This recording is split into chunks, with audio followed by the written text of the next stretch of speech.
Narayana Narayana Narayana Facebook open ആണേ വരും. നാരായണ നാരായണ നാരായണ നാരായണ നാരായണ നാരായണ നാരായണ നാരായണ നാരായണ നാരായണ നാരായണ നാരായണ നാരായണ സദാ ബാലലിംഗാഭി വിഘ്നാദ്രിഹന്ത്രി മഹാദന്തി വക്രാഭി പഞ്ചാസ്യമാന്യ വിധീന്ദ്രാദി മൃഗ്യാവിനേശാഭിധാമേ വിധത്താം ശ്രിയം കാപി കല്യാണമൂർത്തി ശ്രീ ഹരയേ നമഃ. ശ്രീരാംബോധിരത്നമണ്ഡപ മഹാസൗവർണ സിംഹാസനെ വാമാങ്കസ്ഥിതയാ പ്രസന്നവദനം ശ്രീകാന്തയാലംഘിതം ദോർദണ്ഡാങ്കിതശംഖപങ്കജഗദാചക്രം ത്രിലോകേശ്വരം സംസാരാത്മവതാരകം പ്രകലയേ ലക്ഷ്മീശനാരായണം. ഗുരുബ്രഹ്മ ഗുരുർവിഷ്ണു ഗുരുദേവോ മഹേശ്വര ഗുരു സാക്ഷാത് പരം ബ്രഹ്മ തസ്മൈ ശ്രീ ഗുരവേ നമഃ. ഗുരവേ സർവലോകാനാം വിഷജേ ഭൂരോഗിണാം വിധയേ സർവവിദ്യാനാം ദക്ഷിണാമൂർത്തയേ നമഃ. ശ്രീകൈലാസേ ശുകസ്തേ ശിവകരവടമൂലേ നിഷണ്ണോ നിഷേവ്യ കൃത്വോരോ വാമപാദം കിസലയം തുലം ദക്ഷിണേ ദക്ഷവൈരി വിഭ്രാണോ ദോർഭിരക്ഷസ്ത്രജം അമൃതഘടം പുസ്തകം ജ്ഞാനമുദ്രാം ഭൂയാൽ ഭൂത്യൈ ച മുക്ത്യൈ മമ രജതനിഭ ദക്ഷിണാമൂർത്തി ശംഭു. ശ്രീഹരയേ നമഃ. എല്ലാ ഭക്തജനങ്ങൾക്കും ഗുരുജനങ്ങൾക്കും നമസ്കാരം. ശ്രീ ലക്ഷ്മീനാരായണ സ്വാമിയുടെ അപാര കാരുണ്യം ഒരു കാരണം കൊണ്ട് മാത്രം കഴിഞ്ഞ 11 വർഷങ്ങളായി ഇവിടെ നടന്നു വരുന്ന ഉത്സവത്തിനിടയിൽ നടന്നു വരുന്ന ഈ പരസ്പര ആനുകഥനം പരസ്പരം സ്മരന്ത സ്മാരയന്തശ്ച നമ്മൾ അങ്ങോട്ടും കൂടെ എല്ലാവർക്കും എല്ലാ കാര്യങ്ങളും അറിയണതാണ്. പല ആൾക്കാരും ഇവിടെ ഈ ഭാഗവതത്തിനെ കുറിച്ച് എന്നേക്കാൾ അറിവുള്ള ആൾക്കാരാണ്. എന്നാലും ഇങ്ങനെ ഒരു സന്ദർഭത്തില് ഭഗവാന്റെ ഉത്സവം നടക്കുന്ന സന്ദർഭത്തില് നമ്മളെല്ലാവരും ഒത്തുകൂടി ഇടയ്ക്ക് ഒരു വർഷം കൊറോണയുടെ ഒരു തടസ്സം ഒഴിച്ച് ബാക്കി എല്ലാ വർഷമായിട്ട് നമ്മളിത് ഇവിടെ ഭഗവത് ഗുണങ്ങളെയും ഭഗവത് കഥകളെയും അനുസ്മരിച്ചു വരികയാണ്. അങ്ങനെ നമ്മള് 11 വർഷം കഴിഞ്ഞാൽ ഈ വർഷം ഇവിടെ എത്തിയപ്പോ ഇന്ന് വളരെ വിശേഷമായ ദിവസം. ഇന്ന് വ്യാഴാഴ്ചയാണ്. അതിന് പുറമെ മഹാവിഷ്ണുവിന് വളരെ പ്രീതിയുള്ള ദിവസം. ഏതാനും ദിവസം കൂടി കഴിഞ്ഞു കഴിഞ്ഞാൽ ഏപ്രിൽ എൻഡ് ആവാറായി. ഇത് കഴിഞ്ഞ് കഴിഞ്ഞാൽ മെയ് 1-ാം തീയതി നിങ്ങൾക്കൊക്കെ അറിയാം ഗുരു പെയർച്ച ഒരു മാറുന്നു. ഭഗവാന്റെ ഒരു കൃപാകടാക്ഷം കൊണ്ട് മാത്രമാണ് നമുക്ക് ഇങ്ങനെയുള്ള സന്ദർഭങ്ങളിൽ ഇവിടെ വന്ന് ഇരിക്കാൻ പോലും പറ്റണത്. എത്രയോ ആൾക്കാർ ഇത് പറ്റാത്തവരുണ്ട്, വേണമെന്ന് വിചാരിച്ചാലും പറ്റാത്തവരുണ്ട്. ഇനി മനസ്സിൽ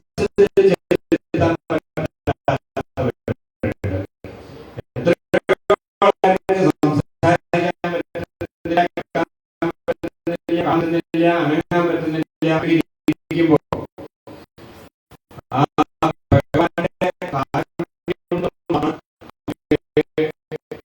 ഒരു ഹരേ രാമ ഹരേ രാമ എന്നെങ്കിലും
ഇത്രയും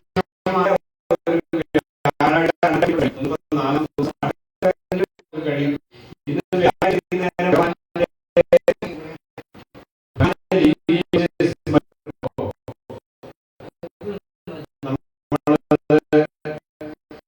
ഏറ്റവും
പരമമായ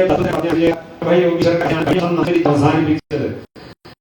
അതിന്റെ തുടർച്ചയായിട്ടാണ് ഇന്ന്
करुणया पाहि भारतीतीतं पाहि भारतीतीतं मम तापम पातुरुदेव मम पापम पातुरुदेव मम तापम पातुरुदेव मम पापम पातुरुदेव.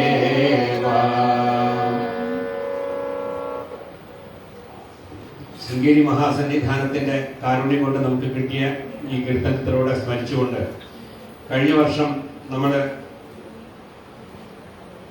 ഋഷഭയോഗീശ്വരന്റെ കഥ അനുസ്മരിച്ചതിന് പൂർവ്വകഥ നമ്മൾ പറഞ്ഞിട്ട് വേണം തുടങ്ങാൻ. അതുകൊണ്ട് ഒന്നുകൂടി ഒന്ന് റിവൈസ് ചെയ്തിട്ട് നമുക്ക് ഈ വർഷത്തെ കഥകളിലേക്ക് പോവാം.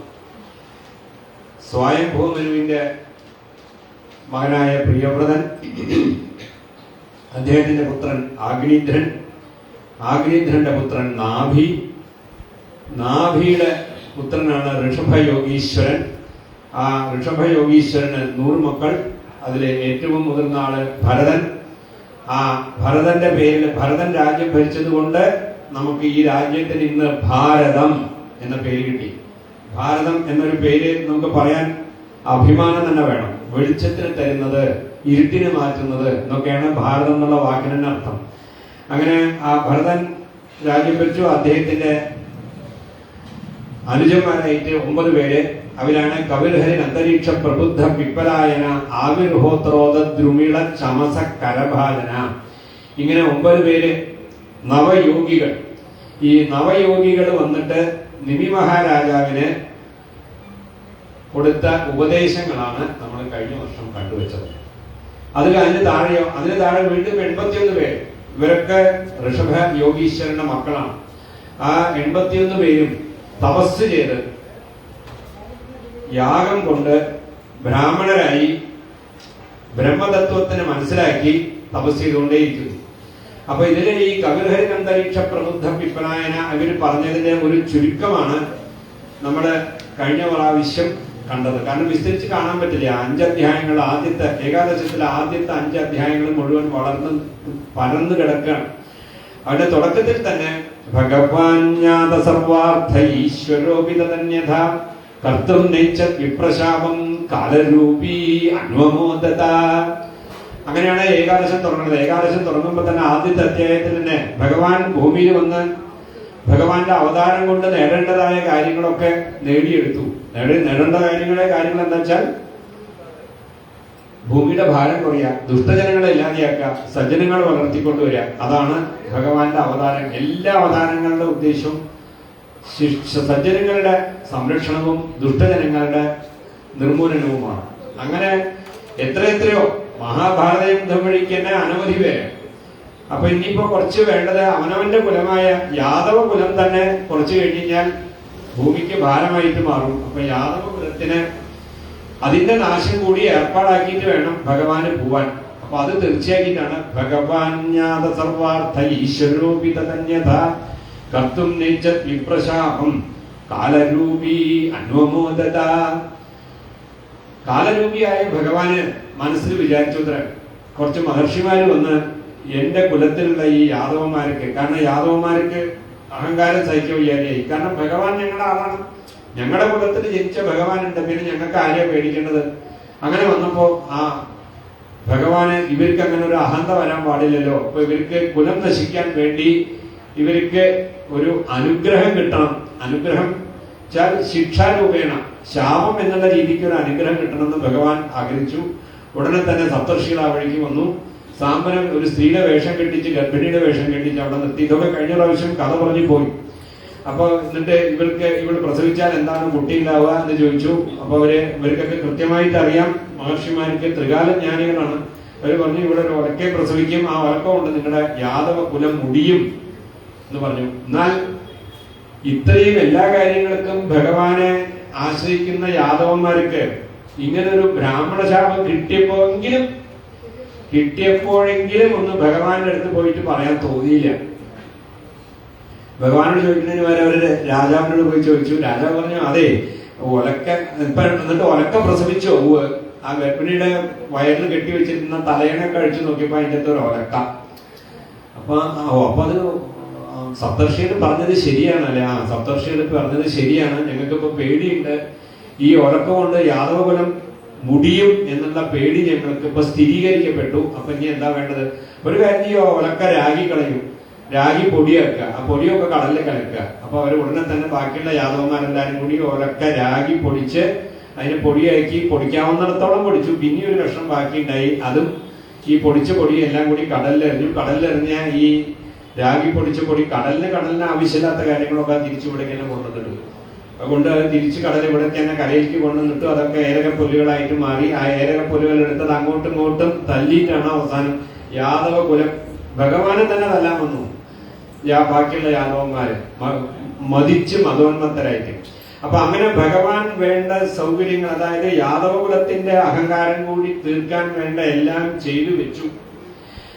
അപ്പൊ അങ്ങനെ വെച്ചപ്പോഴാണ് വസുദേവർക്കും ദേവയ്ക്കും തോന്നിയത് ഭഗവാൻ പുത്രനായിട്ട് ജനിച്ചിട്ടും നമുക്ക് ഉപദേശങ്ങളൊന്നും കിട്ടിയത് പോരാ.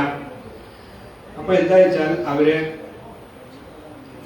നാരദരോട് ചോദിച്ചു. അപ്പൊ നാരദൻ പറഞ്ഞു അതെ പണ്ട് നാരദർക്ക് അറിയാമെങ്കിലും നാരദന് ഉപദേശം ഒന്നും കൊടുക്കാൻ പോയില്ല. നാരദൻ പറഞ്ഞു പണ്ട് നവയോഗികൾ വന്ന് നിമി എന്നൊരു മഹാരാജാവ് ഉണ്ടായിരുന്നു. അത് പിന്നീട് അതിന്റെ തന്നെ ഒരു ഇന്റേണൽ എവിഡൻസ് ഉണ്ട്. അത് അയോധ്യയിലെ രാജാവായിരുന്ന സാക്ഷാൽ ശ്രീരാമചന്ദ്ര സ്വാമിയുടെ പിതാവായ ജനകൻ മഹാരാജാവിന് വേണ്ടിയിട്ടാണ് ഉപദേശങ്ങളെന്ന് അവിടെ വന്നു. നിമി നവയോഗി സംവാദം എന്ന ആദ്യത്തെ 5 അധ്യായം വളരെ അതിഗംഭീരമാണ് ഭാഗവതത്തില്. അതിലാണ് ഈ കവിരഹരി അന്തരീക്ഷ പ്രഭു ഓരോരുത്തരും ഓരോ ഭാഗങ്ങളെ കുറിച്ച് ഭാഗവത ധർമ്മം എന്താണ് നമ്മളെ ശരണാഗതി ആണ് നമ്മളെ ചെയ്യേണ്ടത്. ഇതാണ് ഭാഗവത ധർമ്മം. നമ്മളൊക്കെ ധാരാളം കേട്ട് പരിചയിക്കുന്ന കായേന വാച മനസാ ഇന്ദ്രിയർവാ ബുദ്ധ്യാത്മനാവാ പ്രകൃതി സ്വഭാവ കരോമി യദ്യത് സകലം പരസ്മൈ നാരായണായേതി സമർപ്പയേത് തത്. എന്ത് ചെയ്യുന്നോ അത് ഭഗവാന് സമർപ്പിച്ചുകൊണ്ട് പോവുക. അങ്ങനെ ആയാൽ അതിന്റെ ഫലം പിന്നീട് നമ്മൾക്ക് അനുഭവിക്കേണ്ടി വരില്ല. ഇത് കലികാലത്ത് ഭാരതഭൂമിയിൽ മാത്രം കിട്ടുന്ന ഒരു വിശേഷമാണ്. അത് നിങ്ങൾ നന്നായിട്ട് സ്മരിച്ചോളൂ എന്നൊക്കെ പറഞ്ഞു കൊടുക്കും. അപ്പോ എന്തുകൊണ്ടാ ഈ ചെയ്യുന്ന കർമ്മങ്ങളുടെയൊക്കെ ഫലം തന്നെ അപ്പപ്പ തീർത്തു പോണെച്ചാല് തീർത്തുപോയില്ലെങ്കിൽ അതിന്റെ ഫലം അനുഭവിക്കാൻ വേണ്ടി വരേണ്ടി വരും. എന്ത് നല്ല കാര്യങ്ങൾ ചെയ്താൽ അതിന്റെ ഫലം അനുഭവിക്കാൻ വീണ്ടും വരേണ്ടി വരും. ചീത്ത കാര്യങ്ങളാണ് ചെയ്തെച്ചാൽ അതിന്റെ ഫലങ്ങൾ അനുഭവിക്കേണ്ടി വരും. അപ്പൊ ഈ ചെയ്യുന്ന പാപങ്ങളുടെയും പുണ്യങ്ങളുടെയും ഫലങ്ങൾ തമ്മിൽ മ്യൂച്വലി റൈറ്റ് ഓഫ് ചെയ്തൂടെ? കുറെ പുണ്യഫലങ്ങൾ ചെയ്തിട്ടുണ്ട്, കുറെ പാപകർമ്മങ്ങളും ചെയ്തിട്ടുണ്ട്. ഈ പുണ്യകർമ്മങ്ങൾ ചെയ്തിട്ട് കിട്ടിയിരിക്കുന്ന പുണ്യം കൊണ്ട് പാപകർമ്മങ്ങൾ ചെയ്തിട്ടുള്ള പാപത്തിനെ കഴുകിക്കളയാൻ പറ്റില്ലേ എന്ന് ചോദിച്ചാൽ പറ്റില്ല. അവിടെയാണ് പ്രശ്നം. അങ്ങനെ റൈറ്റ് ഓഫ് സെറ്റ് ഓഫ് ഒന്നും പറ്റില്ല. പുണ്യഫലങ്ങളുടെ ഫലം അനുഭവിച്ചേ പറ്റൂ. അപ്പൊ ആരെങ്കിലും ഒന്ന് പറയും, ഹാ താൻ എത്ര നന്നായി പാടുന്നു, താൻ എത്ര നന്നായി, അങ്ങനെ പറയും. അപ്പൊ അതും ശ്രദ്ധിച്ചോളണേ. ഒരാളെ അഭിനന്ദിക്കുന്നതും അങ്ങനെ തകരാറാണ്. അതും അയാൾ ചെയ്ത പുണ്യഫലം അനുഭവിക്കുകയാണ്, പാപഫലവും. അതും നമ്മൾ ശ്രദ്ധിക്കണം. വേറെ പല സ്വഭാവ കർമാണി ഇന്ന പ്രശംസേ ഇന്ന ഗർഹയെ. നമ്മൾ വേറൊരാളെ കുറിച്ചിട്ട് അയാളുടെ സ്വഭാവ കർമ്മങ്ങളെ ഗർഹിക്കുമ്പോ അയാളുടെ പാപത്തിന്റെ ചില ഭാഗങ്ങൾ നമ്മൾ തീർത്തു കൊടുക്കുകയാണ്. അത് വേറെ അവിടെ പോയിട്ട് നിൽക്കണമെന്ന് ശ്രദ്ധിച്ചോളൂ. അപ്പൊ അങ്ങനെ ആ ബാലൻസ് ഷീറ്റ് ഒക്കെ ടാലി ആക്കിയിട്ട് പോകാൻ വേണ്ടിയിട്ടാണ് ഒരു എളുപ്പ വിദ്യ ഉണ്ടായി. കലികാലത്തിൽ ഭാരതഭൂമിയിൽ ജനിച്ചാൽ അതെന്താ വെച്ചാൽ എല്ലാ ദിവസവും വൈകുന്നേരം ഇതുവരെ ചെയ്ത കർമ്മങ്ങളൊക്കെ സന്ധ്യാവന്ദനാദി കർമ്മങ്ങളുടെ ഫലം അടക്കം.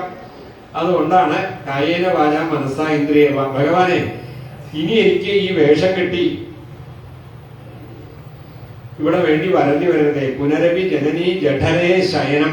ഈ വേഷം കെട്ടി ഇവിടെ വരണ്ടി വരരുത്. കാരണം പട്ടിയായിട്ടോ പൂച്ചയായിട്ടോ എന്താ ഏത് രീതിയിലാ ഇനി വരണതെന്നറിയില്ലല്ലോ. അപ്പൊ അതിനുള്ള വഴി എന്താണെന്നുള്ള ഭാഗവത ധർമ്മം ഇതാദ്യം തുടക്കത്തിൽ തന്നെ പരീക്ഷിത് മഹാരാജാവ് ചോദിച്ചതാണ് ശ്രീശോ ബ്രഹ്മർഷിയോട്. ഇതൊന്നും ഈ 18,000 ശ്ലോകത്തിലെ 16,000 ശ്ലോകം ഏകദേശം കഴിഞ്ഞിട്ടും പറഞ്ഞില്ല. കഥ കേൾക്കാൻ എത്രത്തോളം താല്പര്യമുണ്ട് പരീക്ഷത്തിന്. നമുക്ക് കഴിഞ്ഞ് 10 സ്കന്ധവും കഴിഞ്ഞ് 11ാമത്തെ സ്കന്ധം എത്തിയപ്പോഴാണ് ഇതാ പറഞ്ഞു കൊടുക്കുന്നത്, കായേനൊക്കെ ഭഗവാന് സമർപ്പിക്കൂ. പാപകർമ്മങ്ങളെയും പുണ്യകർമ്മങ്ങളൊക്കെ ഭഗവാന് സമർപ്പിച്ചുകൊണ്ട് തന്നെ വന്നുകൊണ്ടിരിക്കൂ. അങ്ങനെയാണെങ്കിൽ നിങ്ങൾക്ക് ഭഗവാന് സമർപ്പിച്ച് ഭഗവാനോട് ശരണാഗതി അടയൂ എന്ന് പറഞ്ഞു കൊടുത്തത്. ഇതാണ് ഭാഗവതത്തിന്റെ തത്വം തന്നെ. പിന്നെയും കുറെ കാര്യങ്ങൾ ഇവർ ചോദിക്കും. അതായത് ഈ നിമി മഹാരാജാവ് നവയോഗികളോട് ചോദിക്കുമ്പോൾ കവി, ഹരി, അന്തരീക്ഷൻ, പ്രബുദ്ധൻ മുതലായ ആൾക്കാർ വേറെ പല കാര്യങ്ങൾ പറയും. അപ്പൊ അതില് എന്താ വേണ്ടത്, എന്താണ് ഭാഗവതം, ഇങ്ങനെയൊക്കെ എല്ലാം സമർപ്പിക്കാൻ പറ്റണമെന്നുണ്ടെങ്കിൽ എന്താ വേണ്ടത്? അതിന് സജ്ജന സംഗമം വേണം. അപ്പൊ സജ്ജന സംഗമം എങ്ങനെയാ ഉണ്ടാവുക? സജ്ജന സംഗമം വേണമെന്ന് ആദ്യം ആഗ്രഹം വേണം. പിന്നെ ഭഗവാനോട് ചോദിക്കണം, വാഞ്ചാ സജ്ജന സംഗമേ പരഗുണേ പ്രീതി ഗുരോ നമ്രത വിദ്യായാം വ്യസനം സ്വയോഷിഷുരതി ലോകാപവാദാത് ഭയം ഭക്തിശ്ചക്രിണി. അവിടെയാണ് നമ്മുടെ ഭക്തി വേണം. സജ്ജനങ്ങളുമായിട്ട് ചേരണം എന്നൊരാഗ്രഹം നിങ്ങൾക്ക് മനസ്സിലുണ്ടെങ്കിൽ നിങ്ങളുടെ ഭക്തി വളർത്തിക്കൊണ്ടുവരണം. ഭക്തി ആരല്ല വളർത്തേണ്ടത്? ചക്രിണി. ആരുടെ കയ്യിലാണോ സുദർശന ചക്രമുള്ളത് അങ്ങനെ അതില് സാക്ഷാൽ ഭഗവാൻ നാരായണനിൽ ഭക്തി വളർത്തിക്കൊണ്ടേ വരൂ. ഭക്തി ചക്രിണി ശക്തിരാത്മതമനെ. ശക്തനാവണം. പക്ഷെ ശക്തനാവണത് എന്തിനാ? വേറൊരാളെ 2 തല്ലു കൊടുക്കാനല്ല. നിങ്ങളുടെ ശക്തി എവിടെയാ കാണുന്നത്?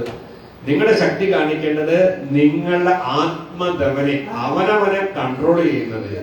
അവനവനെ എങ്ങനെയാണോ ആത്മദമനം കാണിക്കാൻ പറ്റുക, അവിടെയാണ് നിങ്ങളുടെ ശക്തി കാണേണ്ടത്.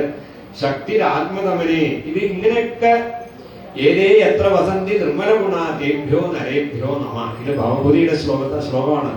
ഇങ്ങനെ സജ്ജന സംഗമം വേണമെന്നും പരഗുണത്തിൽ പ്രീതി വേണമെന്നും ഗുരുവിൽ നമ്രത വിനയം വേണമെന്നും ഇങ്ങനെയൊക്കെ നമ്മൾ ആഗ്രഹിച്ച് നടന്നാൽ നമുക്ക് സജ്ജന സംഗമം വന്നു ചേരും. അങ്ങനെ സജ്ജന സംഗമം വന്നു ചേരുമ്പോൾ നമുക്ക് ജീവിതം തന്നെ ഒരു ആഘോഷമായിട്ട് കൊണ്ടുനടക്കാൻ പറ്റും. അതാണ് ഇപ്പൊ ഈ ഉത്സവത്തിലൊക്കെ നടക്കുന്നത്.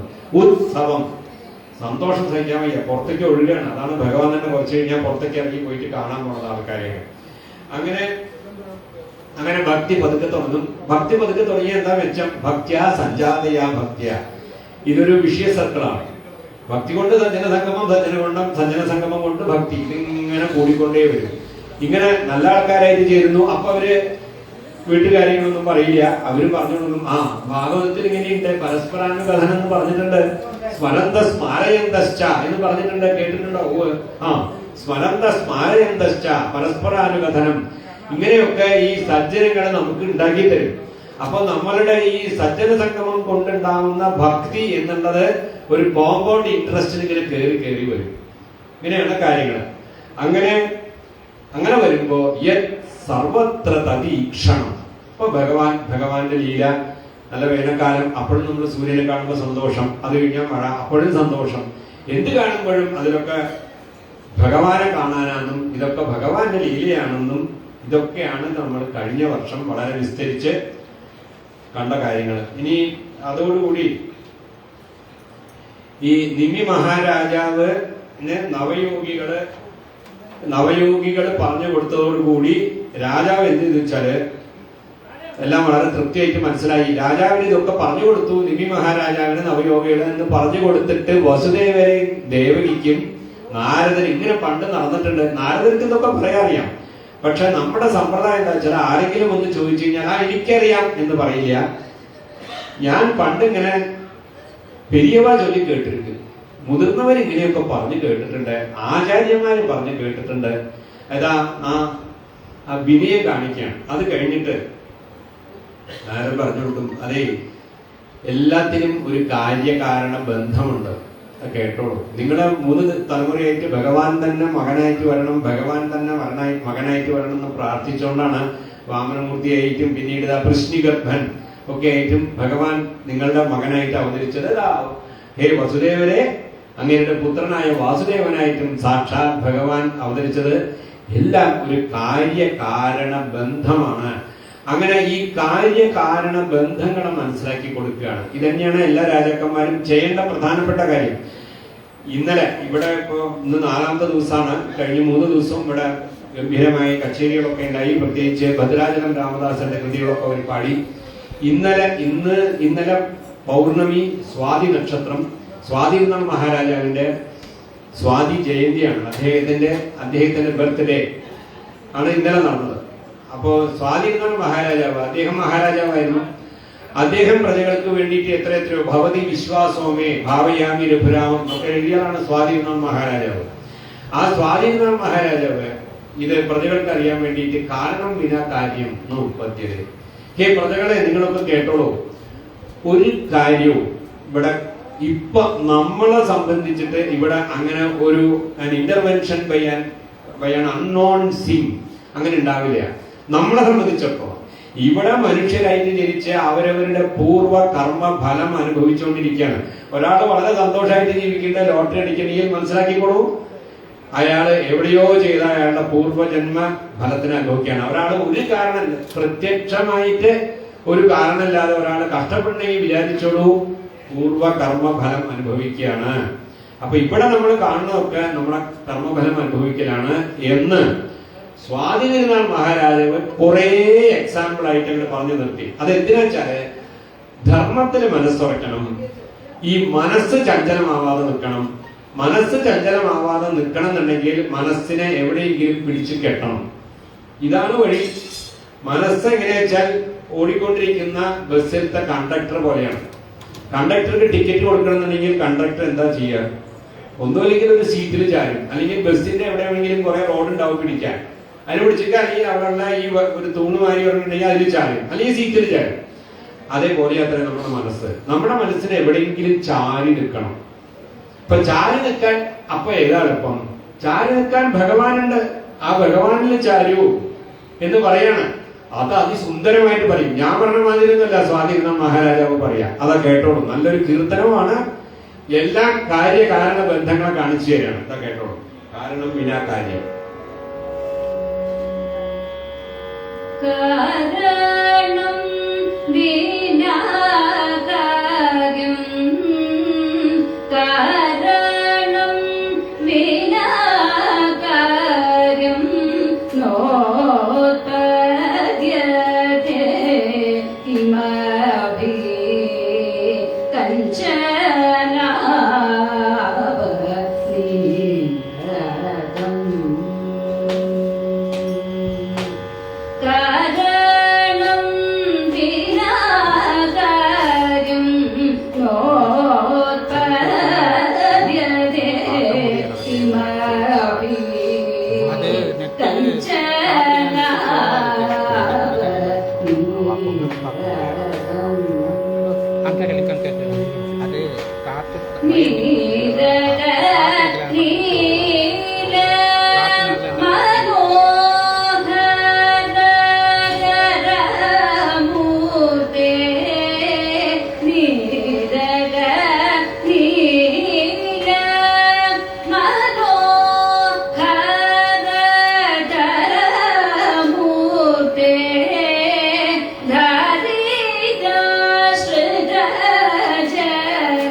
സ്വാമി അല്ലയോ മഹാവിഷ്ണു പത്മനാഭസ്വാമി പഞ്ചനാഭ കാരണം വിനാ കാര്യം ന ഉത്പത്തിയത്, ഒരു കാര്യവും ഇവിടെ ഒരു കാരണമില്ലാതെ നടക്കില്ല. എന്നിട്ട് ദാരിദാശ്രിത ദാരുണ വിവിധാർത്ഥേ, ആർത്തി എന്ന് പറഞ്ഞാൽ ദുഃഖം എന്നാണ്. നമ്മുടെ എല്ലാ ദുഃഖവും എന്തെങ്കിലും ഒരു കാരണം കൊണ്ടാണ്. അപ്പൊ ദുഃഖം ഏതൊക്കെ തരത്തിലാണ്? ദുഃഖം 3 തരം. അതായത് ഭൗതികം, ദൈവികം, ആധ്യാത്മികം. ഇതിനാണ് നമ്മുടെ ആദി ഭൗതികം, ആദി ദൈവികം, ആധ്യാത്മികം.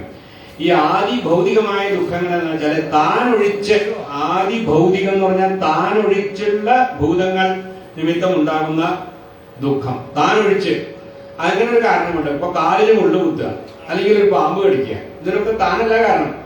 കാലിന് കണ്ടില്ല, മുള്ളു കുത്തി, അങ്ങനത്തെ അതൊരു ദുഃഖമാണ്. അങ്ങനത്തെ ദുഃഖങ്ങൾ ഉണ്ടാവാം. പിന്നെ ആദി ദൈവികം, അത് മനുഷ്യാതീത കാര്യങ്ങൾ. ഇപ്പൊ കൊറോണ വന്നു, അല്ലെങ്കിൽ എന്തെങ്കിലും ഒരു അസുഖം നാട്ടിലൊക്കെ പടർന്നു പിടിച്ചു. ചില ദുഃഖങ്ങള് ഒന്നിലധികം ആദി ദൈവികവുമാവാം, ആധ്യാത്മികവുമാവാം. അതായത് തന്റെ ശരീരത്തിന് വിവിധ കാരണങ്ങളാൽ ഉണ്ടാകുന്ന അസുഖം. കാരണം പൊല്യൂഷൻ കൊണ്ട് പനി വരുന്നു, അതിസാരം, ചുമ, ഇതൊക്കെ നമ്മളുടെ ഓരോ തരം ദുഃഖങ്ങളാണ്.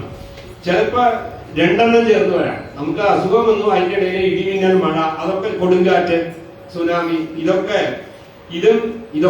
ആദി ദൈവികമായ ദുഃഖങ്ങളാണ്. ഇങ്ങനെയുള്ള ദുഃഖങ്ങളടക്കം ഇതിനൊക്കെ ദാരിദാശ്രിത ദാരുണ വിവിധാർത്ഥേ ഹേ കഞ്ചനാഭ എന്ന് പറയണം. കാരണം ഇനി വരുമ്പോ ശ്രദ്ധിച്ചോളൂ.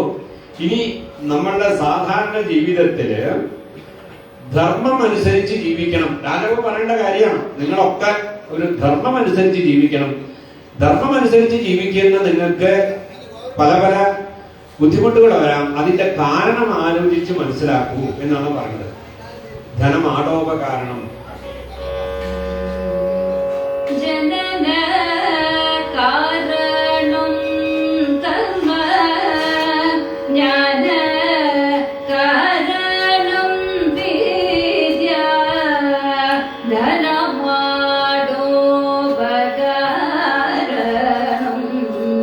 തരുണി മോഹ കാരണം അനയോ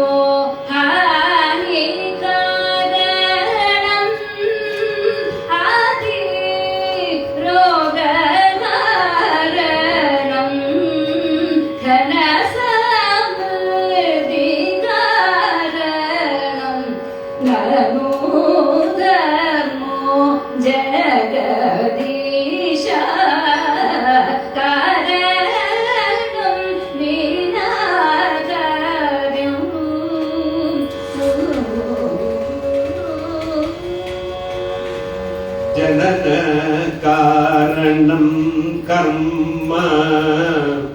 നമ്മൾ ജനിക്കാൻ തന്നെ എന്താ കാരണം? നമ്മുടെ കർമ്മഫലം പറ്റില്ല. എവിടെയോ കേനാവി പുണ്യവിശേഷണ, എവിടെയോ എന്തൊക്കെയോ പുണ്യവിശേഷം ചെയ്ത് നമ്മൾ ഈ ഭാരതഭൂമിയിൽ ഇവിടെ വന്ന് കണ്ണും കാതും എല്ലാം പ്രോപ്പറായിട്ട് വർക്ക് ചെയ്യുന്ന കണ്ടീഷനിൽ ജനിച്ചിരിക്കുകയാണ്.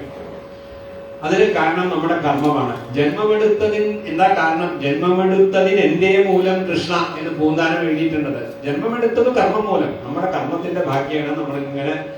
അപ്പൊ കർമ്മമെടുത്ത് ഇവിടെ വന്ന സ്ഥിതിക്ക് ഇനി ഈ കർമ്മം കൊണ്ട് വേറൊരു ദിക്കില് വേറൊരാളുടെ വയറ് കയറി 10 മാസം ആ ബുദ്ധിമുട്ടുകളൊക്കെ കഴിയാതെ ശ്രമിക്കണ്ടേ എന്ന് പറഞ്ഞു കൊടുക്കാണ്. ഇതൊക്കെ എന്തിനാ വെച്ചാല് ധർമ്മം അനുസരിച്ച് ജീവിക്കണം പ്രജകളെ എന്ന് പറയാണ്. ജനന കാരണം കർമ്മ, ജ്ഞാന കാരണം വിദ്യ. ജ്ഞാനം എപ്പോഴാണ് ഉണ്ടാവുക? വിദ്യ അഭ്യസിക്കണം. വിദ്യ അഭ്യസിക്കുന്ന പറഞ്ഞാൽ അതിനെ കുറിച്ച് പണിപ്പെടണം. കുറച്ച് വിദ്യ പഠിച്ചേ പറ്റൂ. വെറുതെ ഒരു ദിവസം രാവിലെ ഇട്ട് ജ്ഞാനം ഉണ്ടാവില്ല. അപ്പൊ വിദ്യ കൊണ്ടാണ് ജ്ഞാനം കിട്ടേണ്ടത്. ധനം ആടോപകാരണം. അപ്പൊ അതിനെ കുറിച്ച് 5 മിനിറ്റ് മുമ്പ് സംസാരിച്ചേള്ളൂ. എല്ലാ ആടോപങ്ങള് കുറെ ഷോയിങ് ഓഫ് കാണിക്കുന്നില്ലേ ആൾക്കാര്? കാശുണ്ട് എന്ന് പറഞ്ഞിട്ട് കാശ് വന്നാൽ അങ്ങനെ തുടങ്ങിയായി. കാശ് വന്നാൽ അത്യാവശ്യം ഒരു വാഹനമൊക്കെ വേണം, അങ്ങനെയൊക്കെ പോകണം, ഒരു സ്കൂട്ടർ വേണം, ഒരു കാറൊക്കെ വേണം. പക്ഷെ അത് എവിടേക്കാ എത്തുക? കാശ് വന്നു, കുറച്ചുകൂടി കാശ് വേണം. അപ്പൊ വാങ്ങിച്ച കയ്യിലുള്ള കാറ് മാരുതി ആണെങ്കിൽ അടുത്ത വീട്ടിലുള്ള ആളുടെ കയ്യില് ബെൻസ് ആണെങ്കിൽ, ഓടി ആണെങ്കിൽ നമുക്ക് നമ്മുടെ മാരുതി പോരാ എന്ന് തോന്നി തുടങ്ങുകയാണ്. അപ്പൊ ധനമാണ് ആരോപത്തിന് കാരണം. ആ എക്സിബിഷനിസം, കാണിക്കാനുള്ള കാണിച്ചു കൂട്ടുക എന്ന് പറയുന്നില്ലേ, ആ ഷോയിങ് ഓഫ്, അതിന്റെ കാരണം മുഴുവൻ ധനമാണ്. നമ്മുടെ കയ്യിൽ കുറച്ച്, ഇപ്പൊ നമ്മുടെ ഇവിടെ ഇരിക്കുന്ന ആൾക്കാരുടെ ഒക്കെ ചെറുപ്പകാലത്തിൽ നമുക്ക് ഇങ്ങനെ ഒരു വലിയ ഷോയിങ് ഓഫ് ഉണ്ടായിരുന്നില്ല. ഇതിനെന്താ കാരണം അറിയോ? നമ്മളൊക്കെ ഒരു ആവറേജ് മിഡിൽ ക്ലാസ് ഫാമിലി എന്ന് പറഞ്ഞു കഴിഞ്ഞാല് എങ്ങനെയൊക്കെയോ കുറെ ഈശ്വര വിചാരം കൊണ്ട് അച്ഛൻ എന്തെങ്കിലും പെൻഷനോ എന്തെങ്കിലും ഒക്കെ കിട്ടും, ചെറിയൊരു ജോലി ഉണ്ട്, എവിടെയെങ്കിലും മാഷാണ്, അതൊക്കെ കൊണ്ട് വീട്ടിൽ 3 or 4 ആൾക്കാരുണ്ട്, കുട്ടികൾ കഴിഞ്ഞുകൂടണ്ടേ. ഇങ്ങനെയാണ് കുടുംബങ്ങൾ പോയിരുന്നത്. ഇപ്പൊ എന്ത് പറ്റി? അടുത്ത തലമുറ വന്നപ്പോ കുടുംബങ്ങളിലൊക്കെ 1 അല്ലെങ്കിൽ കൂടിയാൽ 2 എന്നായപ്പോ ധനം ആടോപ കാരണമായി. ആ എക്സിബിഷൻ അങ്ങോട്ട് വന്നു. തരുണി മോഹ കാരണം. അർത്ഥം പറയേണ്ട, കാരണം എല്ലാത്തിനും അർത്ഥം പറയാന്ന് കഴിഞ്ഞാൽ നമുക്ക് ഇനിയും കുറെ ദൂരം പോകാനുണ്ട്. തരുണി മോഹ കാരണം. അത് കഴിഞ്ഞാൽ അനയോ ഹാനി കാരണം. അത് പറയാതെ നിൽക്കാൻ പറ്റില്ല. നയം എന്ന് പറഞ്ഞ ഡിപ്ലോമസി. കുറച്ച് കാര്യങ്ങൾ നമ്മൾ ഡിപ്ലോമാറ്റിക് ആയിട്ട് ഡീൽ ചെയ്യണം. എല്ലാവരോടും ഒരേ മാതിരി അല്ല പെരുമാറുന്നത്. ഇത് മഹാരാജാവ് എത്രയോ ഇനിയും പറഞ്ഞുതരാം. ഇപ്പൊ ഇന്ന് വിശേഷമായിട്ട് ഇദ്ദേഹത്തിന്റെ ഈ ചിത്രത്തിന്റെ മുമ്പിൽ ഇരിക്കുമ്പോ അത് ആലോചിക്കാതെ ശ്രുതി കട്ടിയാണ് പോവാൻ പറ്റില്ല. അതുകൊണ്ടാണ് ആ ശ്രുതിയല്ല എനിക്കുള്ളത്. വികര മാനസരാമേ സച്ചിദാനന്ദ ഘന ശ്യാമേ വികര മാനസരാമേ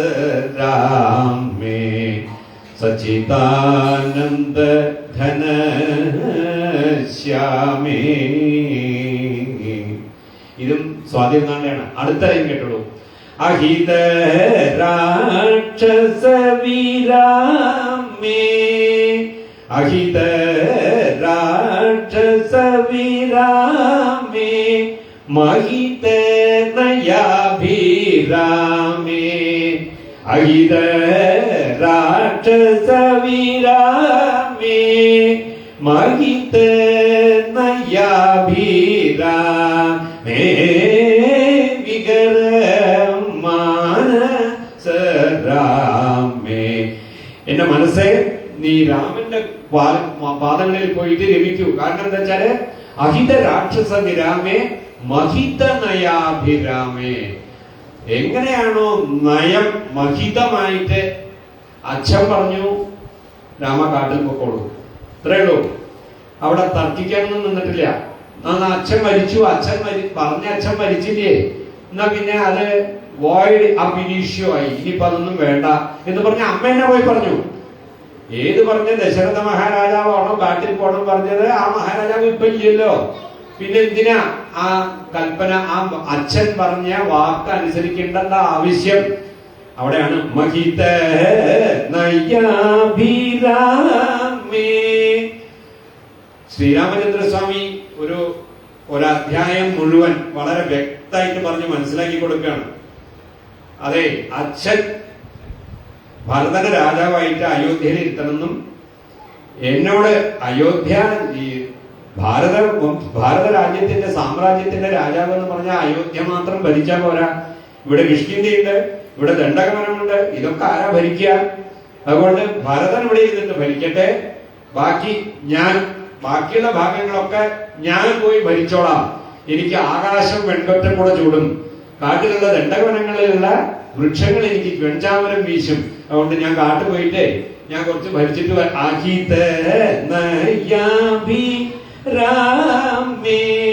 ആ നയം കാണിച്ചു കൊടുക്കാണ്. നമുക്ക് ആ അറിയണം എവിടെയാണ്. അതാണ് ഇവിടെ ആ നയമില്ലെങ്കിൽ ഹാനി കാരണവും. നമുക്ക് എന്തിനും ഒരു തഞ്ചം വേണമെന്ന് പറയില്ലേ, എന്ത് കാര്യത്തിനും ഒരു തഞ്ചം വേണം. അതാണ് അനയോ ഹാനി കാരണം ആദി രോഗ കാരണം. ആദി എന്ന് പറഞ്ഞാൽ മനസ്സിലുള്ള ആദി, വെറുതെ വറി ചെയ്യുക, ആൻസൈറ്റി എല്ലാം ഭഗവാനിൽ സമർപ്പിച്ച് ഭഗവാൻ വേണ്ടമായിരിക്കും നമുക്ക് ചെയ്തോളും എന്ന് വിചാരിക്കാതെ നമ്മൾ ഈ ഭാഗവത ധർമ്മത്തിനെ കുറിച്ച് ഓർക്കാതെ ഇതെല്ലാം എന്റെ തലയിൽ കിടന്നാണ് ഓടുന്നത് എന്ന് വിചാരിച്ച് പോകുമ്പോ അതൊരു ആദിയായി. അതുകൊണ്ട് ആ ആദി എന്നുള്ള വ്യാധിയെ നമുക്ക് തീർക്കാൻ ഒരു അപൂർവ വൈദ്യന് വേണത്ര. അപൂർവ വൈദ്യായ നമോസ്തു തസ്മൈ. ആ അപൂർവ വൈദ്യനാണ് അകത്തിരിക്കുന്നത്. നമുക്ക് കാണുന്ന ബാക്കിയുള്ളവരൊക്കെ സാധാരണ വൈദ്യന്മാരാണ്. ഒരാൾ മാത്രം ഒരു അപൂർവ വൈദ്യനാണ്. അദ്ദേഹം നമ്മുടെ മനസ്സിലുള്ള ആദ്യം കൂടി ഇല്ലാതെയാക്കി തരും. ആ അപൂർവ വൈദ്യായ നമോസ്തു തസ്മൈ എന്നാണ് എന്ന് പറഞ്ഞുകൊണ്ടാണ് അഷ്ടാംഗ ഹൃദയം എന്ന് തുടങ്ങുന്നത്. ആയുർവേദത്തിൽ അഷ്ടാംഗ ഹൃദയം എന്ന ഗ്രന്ഥം തുടങ്ങുന്നത് അപൂർവ വൈദ്യായ നമോസ്തു തസ്മൈ, അപൂർവ വൈദ്യൻ. പിന്നെന്താണ്? ഘനസമൃദ്ധി കാരണം മനുധർമ്മ.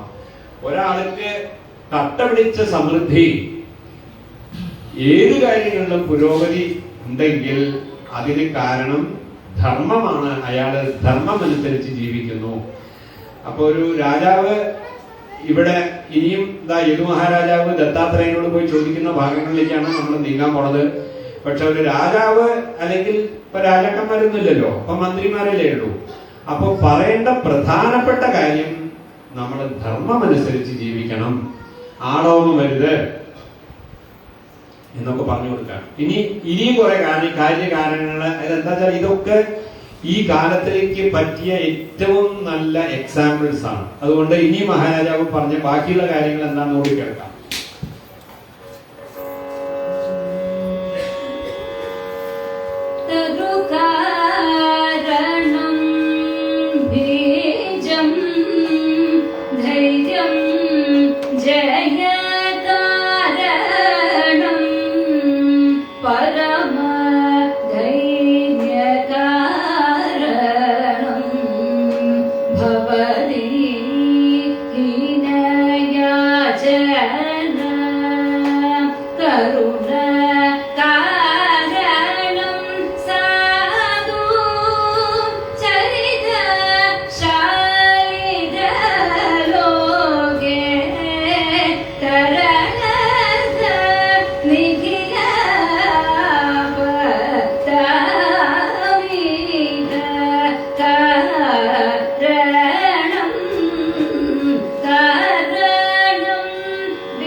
കാരണം ബീജം. ഒരു നല്ല മരം വളർന്നു വരണമെന്നുണ്ടെങ്കിൽ അതിന് നല്ല വിത്തിറക്കണം. നല്ല വിത്തിറക്കിയാലേ നല്ല മരം. ഇത് വളരെ ഫിസിക്കലായിട്ട് നമ്മൾ കാണുന്ന കുറെ വൃക്ഷങ്ങളെന്ന് വിചാരിക്കരുത്. നമ്മുടെ മനസ്സിൽ നല്ല വിത്തുകൾ, നല്ല ചിന്തകളെ പാകിയാൽ അവിടുന്ന് നമുക്ക് നല്ല വൃക്ഷങ്ങളും നല്ല ഫലങ്ങളും കിട്ടും. അതാണ് തരു കാരണം ബീജം. ധൈര്യം ജയകാരണം. ഇവിടെ ധൈര്യം എന്നുള്ളത് മലയാളത്തിലെ ധൈര്യം എന്നുള്ള ഉദ്ദേശത്തിലല്ല ഉദ്ദേശിക്കുന്നത്. ധിയ കർമ്മ. അത് ധി എന്ന് പറഞ്ഞാൽ ബുദ്ധി എന്നാണ് അർത്ഥം സംസ്കൃതത്തിൽ. അപ്പോ ധൈര്യം എന്ന് പറഞ്ഞു കഴിഞ്ഞാൽ ബുദ്ധിയുടെ അവസ്ഥ. ബുദ്ധി നല്ല സ്ഥിരമായി തിരുന്നാൽ അതാണ് ജയത്തിന്റെ കാര്യം. ജയം കിട്ടണമെന്നുണ്ടെങ്കിൽ ധൈര്യം, ബുദ്ധി ഉപയോഗിക്കാൻ അറിയണം. ബുദ്ധി ഉപയോഗിച്ച് ജയിച്ചിട്ട് വരൂ എന്ന് പറയാണ്. പരമദൈന്യ കാരണം ഭവതി ഹീനയാചന. ഹീനന്മാരായ ആൾക്കാരുടെ അടുത്ത്, കൃപണന്മാരോട് പോയിട്ട് എനിക്ക് അത് തരണേ ഇത് തരണേ എന്ന് ചോദിക്കുന്നത് പരമദൈന്യ കാരണം. തരാൻ അർഹതയില്ലാത്ത ആൾക്കാരുടെ അടുത്ത് പോയിട്ട് അവരുടെ മുമ്പിൽ പോയിട്ട് എനിക്ക് കിട്ടിയാൽ തരക്കേണ്ടില്ല, അത് വേണം എന്നൊക്കെ പറയണത് പരമദൈന്യ കാരണം. അതുകൊണ്ട് ഹീനന്മാരോട് ഒരിക്കലും യാചിക്കാൻ പോകരുത് എന്ന് പറയാണ്. അത് കഴിഞ്ഞാൽ കരുണാ കാരണം സാധുചരിതശാലിത. സാധുചരിതം അഥവാ സജ്ജനങ്ങളുടെ ഒപ്പം നടന്നു കഴിഞ്ഞാല് സാധുചരിതശാലിത, സജ്ജനങ്ങളോട് ചേർന്ന് ജീവിക്കാൻ പറ്റിയാല് അതന്നെ കരുണയ്ക്ക് കാരണമാവും. കരുണ എന്ന് പറഞ്ഞാൽ കമ്പാഷൻ. ഈ സർവചരാചരങ്ങളോടും നമുക്ക് അവിനയം അപനയ വിഷ്ണു ദമയമനശമയ വിഷയമല്ല കൃഷ്ണ, നമുക്ക് ഉള്ള അവിനയത്തിനെ ഇല്ലാതെയാക്കി തരും. ഈ അവിനയം ഇല്ലാതാക്കി ആചാര്യസ്വാമിയുടെ ശ്ലോകമാണ് അവിനയം അപനയ വിഷ്ണു എന്നുള്ളത്. ഒരു 6 ശ്ലോകങ്ങളുണ്ട് ആചാര്യസ്വാമികൾ അവസാനം തന്ന ഒരു ഷഡ്പതി എന്നാണ് ഈ ശ്ലോകങ്ങൾക്ക് പേര്. ആ ഷഡ്പതി ശ്ലോകങ്ങളുടെ തുടക്കം തന്നെ ഇതാണ്. അവിനയം അപനയ വിഷ്ണു ദമയ മനഃശമയ വിഷയം മൃഗകൃഷ്ണ. അവിനയത്തിനെ ഇല്ലാതെയാക്കുന്നത്, അതായത് ബി കമ്പാഷനേറ്റ് ടു എവരിബഡി. എല്ലാവരോടും ഒരു കരുണ കാണിക്കണം. അത് ആ കരുണ കാണിക്കുന്ന ഒരു ശീലം വരണമെന്നുണ്ടെങ്കിൽ സാധുചരിതശാലിത, സജ്ജനങ്ങളുമായിട്ട് സഞ്ചരിച്ചു കൊണ്ടിരിക്കൂ. പിന്നെയോ തരളത നിഖില ആപദാമിക കാരണം. തരളത എന്ന് പറഞ്ഞു കഴിഞ്ഞാൽ ടെൻഡർനെസ്. എന്തിനോട് എവിടെയാ ടെൻഡർനെസ്? മനസ്സിനൊരു നിശ്ചയമില്ലായ്മ അല്ലെങ്കിൽ ഒരു ഉറപ്പില്ലായ്മ, അഥവാ മനസ്സിന്റെ ആട്ടം അഥവാ ചാഞ്ചല്യം. ഈ ചാഞ്ചല്യമാണ് എല്ലാ ആപത്തുകൾക്കും കാരണം. മനസ്സ് ഉറപ്പിക്കണം. മനസ്സ് എവിടേക്കാ ഉറപ്പിക്കേണ്ട അറിയോ? നാരായണ കരുണാമയ ശരണം കരവാണി താവകവു ചരണോ ഇതി ഷഡ്പദീ മദീയേ വദന സരോജേ സദാ വസതു. ആദ്യം അഭിനയം അപനയ വിഷ്ണു എന്നൊരു ശ്ലോകം ചൊല്ലിയില്ലേ? അങ്ങനെ 6 ശ്ലോകങ്ങളുണ്ട്. ഇത് ശങ്കരാചാര്യ സ്വാമിയുടെയാണ്.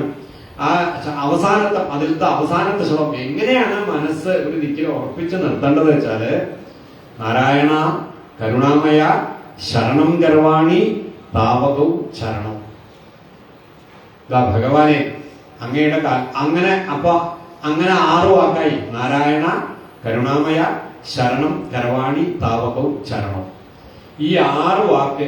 ഇതി ഷഡ്പദീ മദീയേ വദന സരോജേ സദാ വസതു. അതും ഭഗവാനോട് ചോദിക്കുകയാണ്. ഭഗവാനെ എനിക്ക് എപ്പോഴും ഭഗവാനെ നാരായണ കരുണാമയ ശരണം കരവാണി താവകൗ ചരണോ എന്നിങ്ങനെ പറഞ്ഞുകൊണ്ടിരിക്കാനേ തോന്നണേ. എപ്പോഴും അതെന്റെ വായിൽ വന്നുകൊണ്ടിരിക്കണം, അത് എന്റെ വായിൽ എപ്പോഴും വന്നുകൊണ്ടിരിക്കണം എന്നുള്ളൊരു വരം തരണേ. അതിനും ഭഗവാന്റെ അടുത്ത് പ്രാർത്ഥിക്കുകയാണ്. നാരായണ കരുണാമയ ശരണം കരവാണി താവകൗ ചരണോ ഇതി ഷഡ്പദീ മദീയേ വദന സരോജേ സദാ വസതു. നമുക്ക് വേണ്ടി എങ്ങനെയാണ് പ്രാർത്ഥിക്കേണ്ടത് എന്ന് തന്നെ എഴുതി തന്നിട്ടാണ് പോയിരിക്കുന്നത് ആൾക്കാരൊക്കെ. ആചാര്യസ്വാമികളൊക്കെ നമുക്ക് ചെയ്തു വെച്ച് തന്നിരിക്കുന്ന കാര്യങ്ങൾ ആലോചിച്ച് കഴിഞ്ഞാൽ അതിനൊന്നും ഒരു അർത്ഥമില്ല. അത്രയധികം കാര്യങ്ങളാണ് നമുക്ക് പ്രാർത്ഥിക്കാൻ.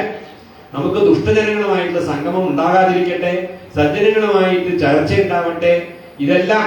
അതുകൊണ്ട് എന്റെ മനസ്സിന് നല്ല ആസ്തിക്യം ഉണ്ടാവട്ടെ, മനസ്സിന് ചാഞ്ചല്യം ഇല്ലാതെ ആവട്ടെ. ഇതൊക്കെ നമുക്ക് പ്രാർത്ഥിക്കാനുള്ള ശ്ലോകങ്ങൾ അടക്കം എഴുതി തന്നു. ഭക്തിമുഹു പ്രവഹതാം ത്വയിമേ പ്രസംഗോഭൂയ അനന്തമഹതാം അമലാശയാനാം. ഭഗവാനെ എനിക്ക് ഭക്തിമുഹു പ്രവഹതാം, എനിക്കിങ്ങനെ നിരന്തരമായിട്ട് വസോദ്ധാരയ്ക്കൊക്കെ ഇങ്ങനെ നെയ്യ് വീഴ്ത്തില്ലേ, അഗ്നിയിലെ ഇങ്ങനെ മുറിയാതെ വീഴ്ത്തില്ലേ, അതേപോലെ എന്റെ ഭക്തി ഭഗവാനെ ഭഗവാന്റെ പാദങ്ങളില് അനവരതം, ഒരു കാരണമില്ലാതെ. എന്തിനാ ഭഗവാനോട് ഭക്തി കഴിക്കരുത് ചോദിച്ചാൽ ഒരു കാരണമില്ല. അനവായി ഒരു കാരണമില്ലാതെ എനിക്ക് ഭഗവാനില് ഭക്തി മുഹു വീണ്ടും വീണ്ടും പ്രവഹതാം ഒഴുകിക്കൊണ്ടിരിക്കട്ടെ. ഭക്തിർമുഹു പ്രവഹതാം ത്വയി. ഭഗവാനെ അങ്ങേ മേ പ്രസംഗോ ഭൂയാ അനന്തമഹതാം അമലാശയാനം. അമലാശയാനാം അനന്തമഹതാം പ്രസംഗോ മേ ഭൂയാൻ. മഹാന്മാരായ ജനങ്ങളുമായിട്ട് എനിക്കുള്ള ചേർച്ച, അനന്ത മഹത്തുക്കളുമായിട്ടുള്ള ചേർച്ച മേ ഭൂയാൻ അനന്തമഹതാം അമലാശയാനം, നിരന്തരമായിട്ട്. അപ്പൊ എന്താ ഉണ്ടാവുക?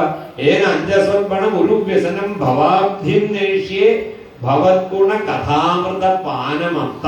ഇതൊക്കെ ഭാഗവതത്തെ ശ്ലോകങ്ങളാണ്.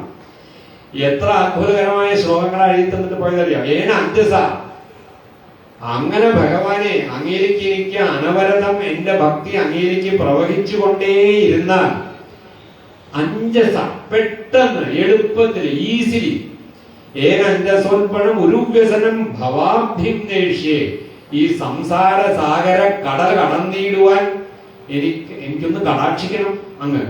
അതിനെ പെട്ടെന്ന് കടക്കാനുള്ള വഴിയാത്ര. ഏന അഞ്ജസോ ഉൽബണം, കഷ്ടപ്പാടുള്ള ഈ സംസാര സാഗരത്തിനെ ഏന അഞ്ജസോൽബണം ഒരു വ്യസനം ഭവാബ്ധിം നേഷ്യെ, ഈ ഭവസാഗരത്തിൽ കടക്കാൻ പറ്റാൻ നേഷ്യെ ഭവഗുണ കഥാമൃത പാനമത്ത.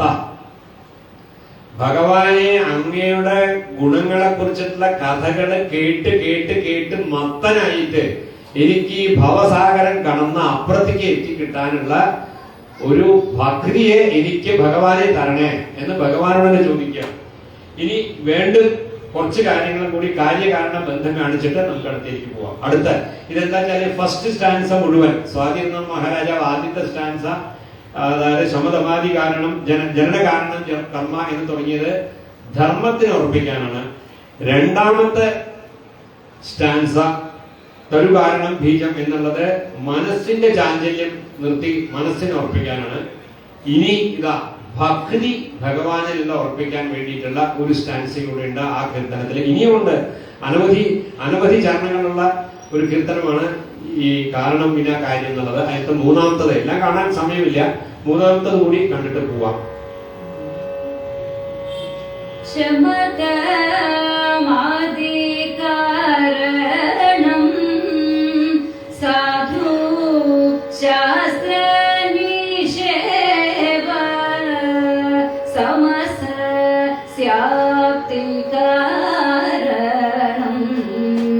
സാര ദൃഷ്ടിരേവഗോ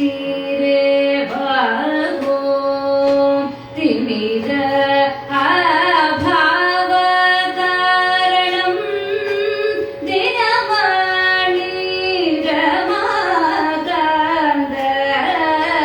മമ ശർമൈകാരണം കമലാക്ഷ തവ പാദൗ കാരണം വിനാകാര്യം നോത്പദ്യതേ കിമഭി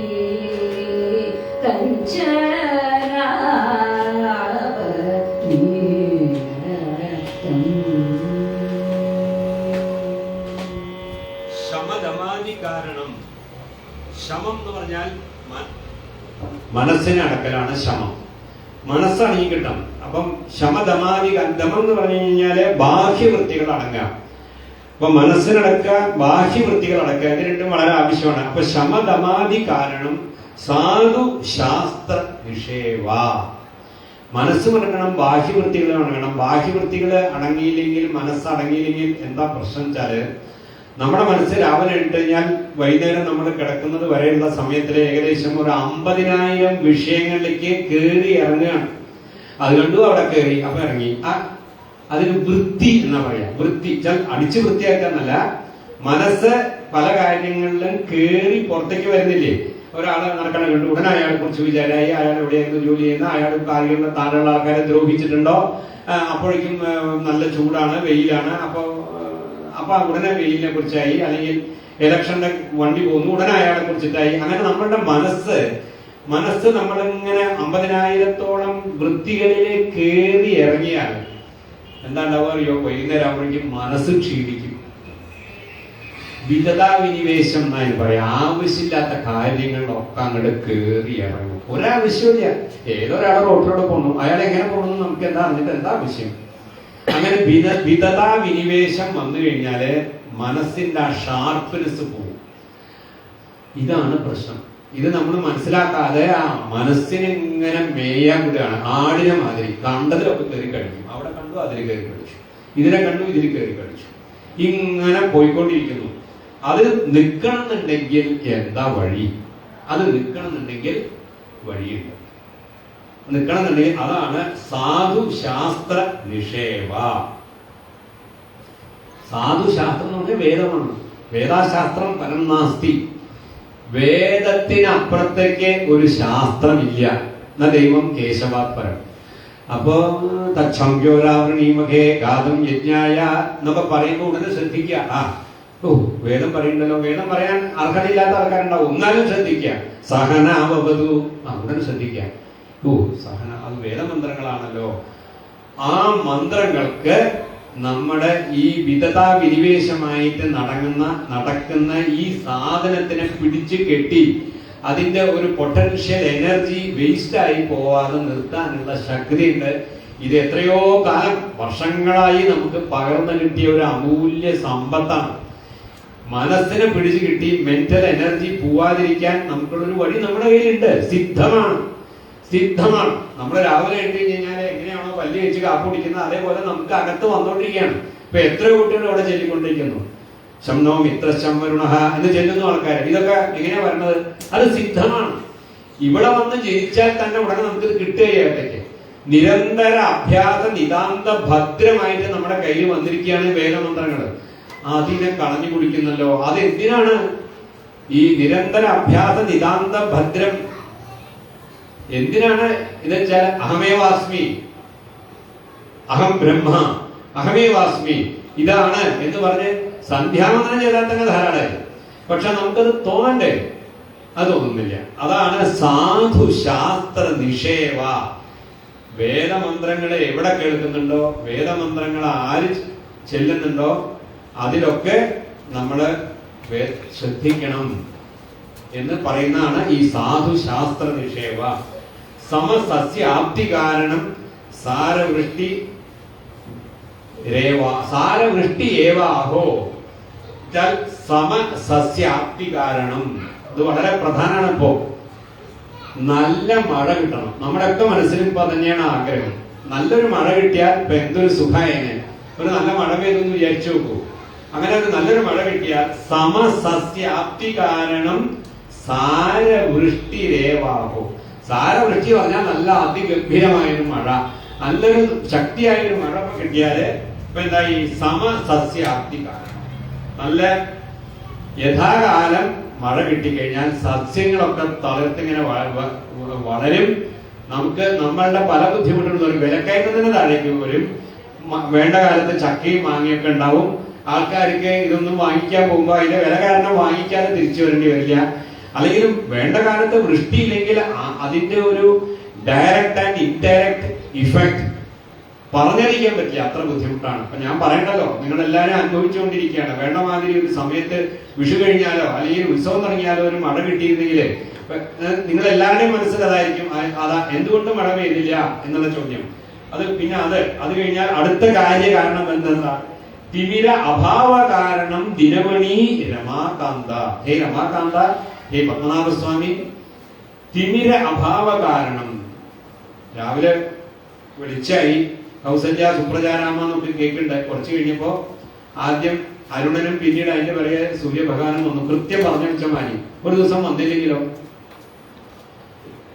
ഒരു ദിവസം സൂര്യഭഗവാൻ വിചാരിക്കുകയാണെങ്കിൽ ഒരു ദിവസം കാഷ്യ ലീവ് എടുത്തളയാം. എന്തായിരിക്കും സ്ഥിതി? അപ്പൊ അതാണ് തിമിര അഭാവ കാരണം. ഈ ഇരുട്ടിവിടെ നീങ്ങില്ല. രാവിലെ വെളിച്ചായിട്ട് 8 മണിയായാലും 9 മണിയായാലും ഇവിടുന്ന് ഈ ഇരുട്ടൊന്ന് നീങ്ങി കിട്ടണ്ടേ?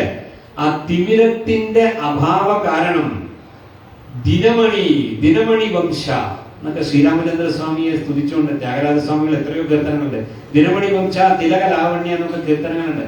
ദിനമണി വംശത്തിന്റെ തിലകം അത് ശ്രീരാമചന്ദ്ര സ്വാമിയാണ്. ദിനമണി എന്ന് പറഞ്ഞ സൂര്യൻ. ആ സൂര്യൻ ഉദിച്ചു ഉയർന്നു കഴിഞ്ഞാൽ എങ്ങനെയാണോ അന്ധകാരം ഇല്ലാതെയാവുന്നത് അതുപോലെ അതാണ് കാര്യകാരണ ബന്ധം. ഇപ്പൊ ഇരുട്ട്, അജ്ഞാനമാകുന്ന ഇരുട്ട് നമ്മുടെ മനസ്സിൽ നിന്ന് മാറണമെന്നുണ്ടെങ്കിൽ അവിടെ ദിനമണി വംശനും തിലകലാവണ്യനുമായ സ്വാമി അകത്തേക്ക് വരണം. മമ ശർമ്മ ഈക കാരണം. എന്റെ എല്ലാ ഐശ്വര്യങ്ങൾക്കും എന്റെ എല്ലാ സമ്പത്തിനും എന്റെ എല്ലാ സമൃദ്ധിക്കും കാരണം ഹേ കമലാക്ഷ തവ പാദവും എന്ന് മഹാരാജാവ് പറയണം. അല്ലയോ പത്മനാഭസ്വാമി, അങ്ങയുടെ പാദപത്മങ്ങൾ, അങ്ങയുടെ താമര പോലുള്ള പാദങ്ങളാണ് എന്റെ മമ ശർമ്മ ഈക കാരണം. എന്റെ എല്ലാ സമ്പത്തിനും ഐശ്വര്യത്തിനും കാരണം ഹേ പത്മനാഭസ്വാമി അങ്ങാണ് എന്ന് പറഞ്ഞുകൊണ്ടാണ് കാരണം വിനാ കാര്യം എന്നുള്ള കീർത്തനം. ഇത് കഴിഞ്ഞ പ്രാവശ്യം വളരെ പെട്ടെന്നൊന്നും കണ്ടുപോയി. അത് നമുക്ക് മുഴുവൻ കാണാൻ പറ്റാത്തതുകൊണ്ടാണ് ഇപ്പോ അത് വിസ്തരിച്ച് വീണ്ടും കണ്ടത്. ഇനി ഭാഗവതത്തിലേക്ക് തന്നെ തിരിച്ചു വരാം. അത്ര സംഭവ വിസർഗച്ച സ്ഥാനം പോഷണമോദയ മന്വന്തര ഈശാനുവത നിരോധോ മുക്തിരാശ്രയ. ഇതൊക്കെ കഴിഞ്ഞ പ്രാവശ്യം പറഞ്ഞു. മുക്തി എന്നാണ് ഏകാദശ സ്കന്ധത്തിന്റെ ലക്ഷണം തന്നെ. അപ്പം ഈ മുക്തിക്ക് കാരണം ഭക്തിയാണ്. അതിന് ഭക്തിയാണ് മുക്തിക്ക് കാരണം എന്ന് പറഞ്ഞല്ലോ. ഭക്തിയാണ് എല്ലാ കാര്യങ്ങൾക്കും കാരണം. ആ ഭക്തി ഇല്ലെങ്കിൽ സംഗീതജ്ഞാനം പോലും പ്രയോജനമില്ലാതെയാവും. അതുകൊണ്ടാണ് സംഗീതജ്ഞാനമോ ഭക്തി വിന എന്ന് എഴുതിയത്. അത് നമുക്ക് കേൾക്കാം. സംഗീതജ്ഞാനമോ ഭക്തി വിന.